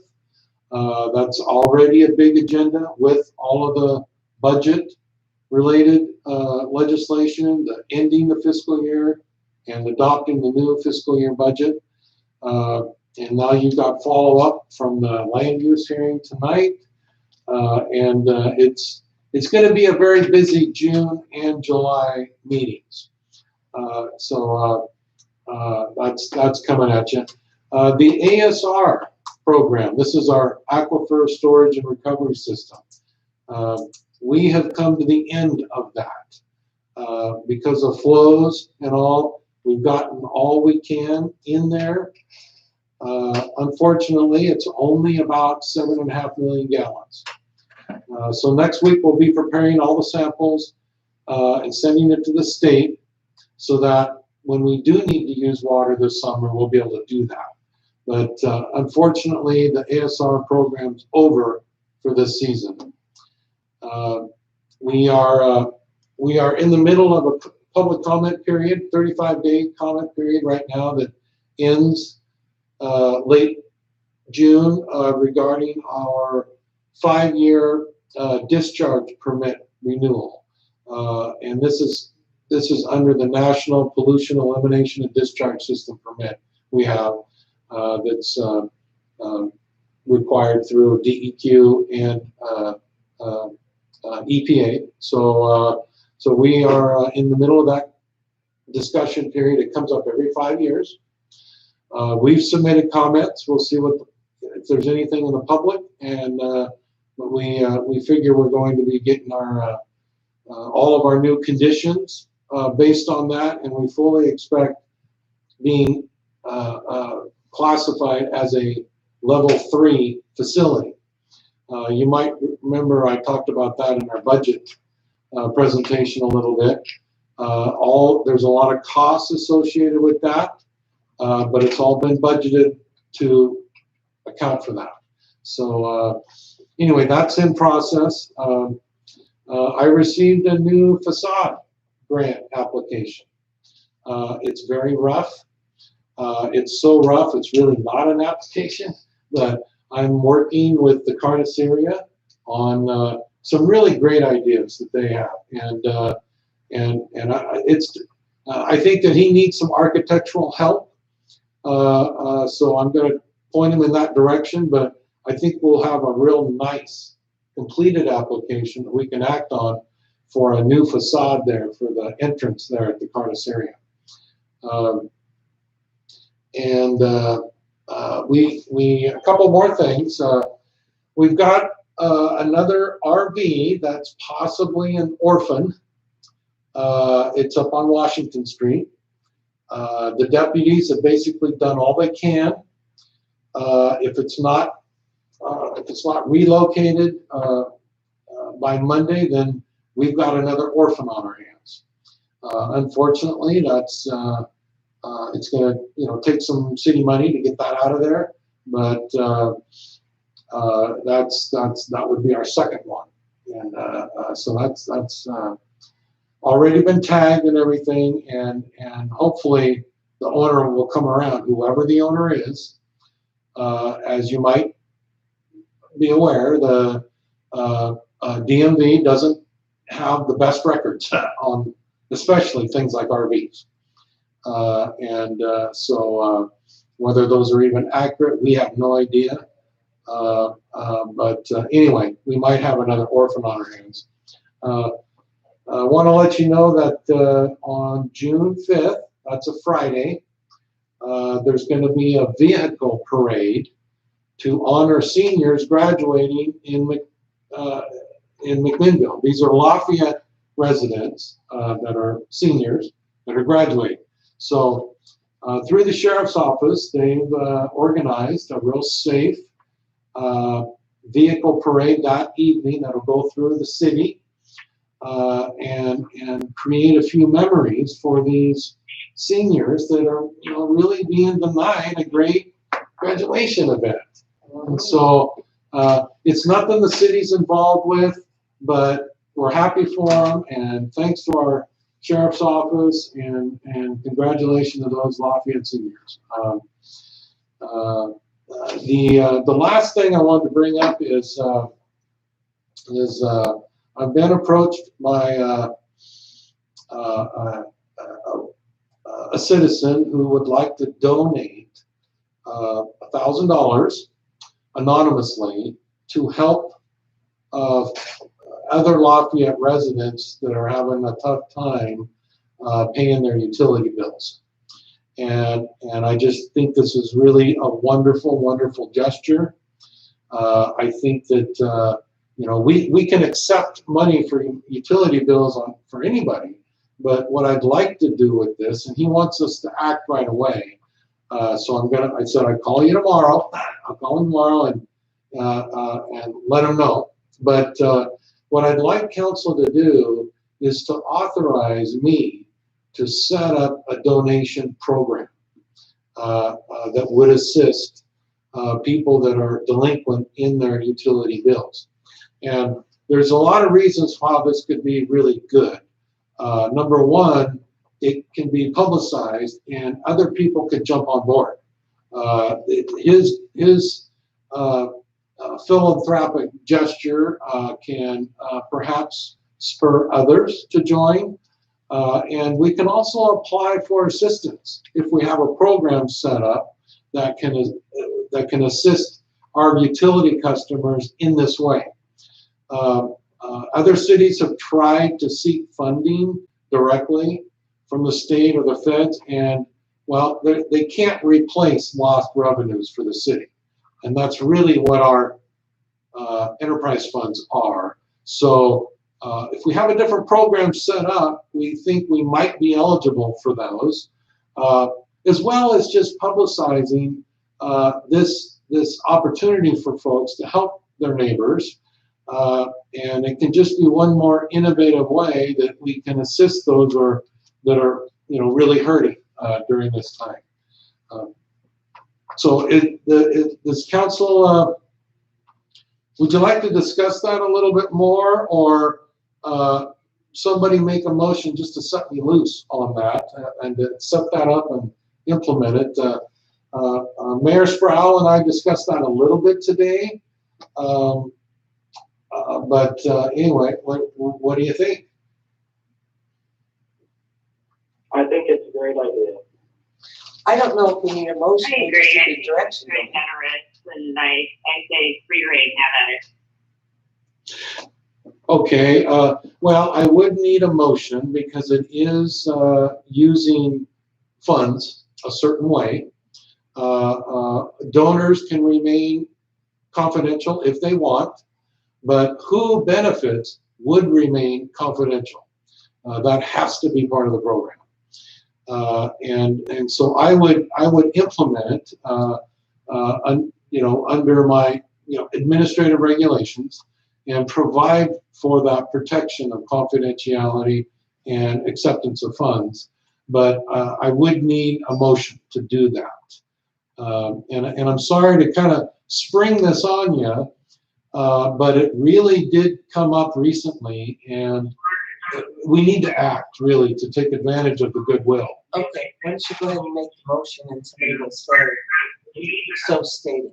How do you, what do you? Okay, well, the motion could be such as, I move to authorize the city administrator to implement a donation program to assist utility customers.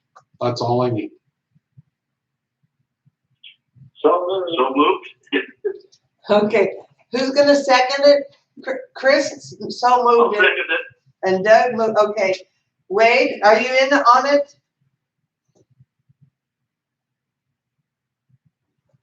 Wade, you, Yeah.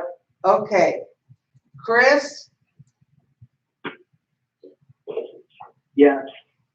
Christine, Yes. Sheila, Yes. Kayla? Doug? Yes. Okay, passed unanimously. Thank you. Yeah, that's all I had for Your Honor. So do we have a script for that? Okay, Yeah, I have it yeah. right here. Okay, we're gonna go down and go into the executive session now. The law. Oh, yes, oh, yes. Okay, under mayor's reports, I wanted to talk to you guys about a bug. Last year, we took the month of August off for vacations and stuff like that. I just want to mention and have you think about whether you want to do that again this year. We don't have to make any decisions. I just wanted to put it in your be in your bonnet on that.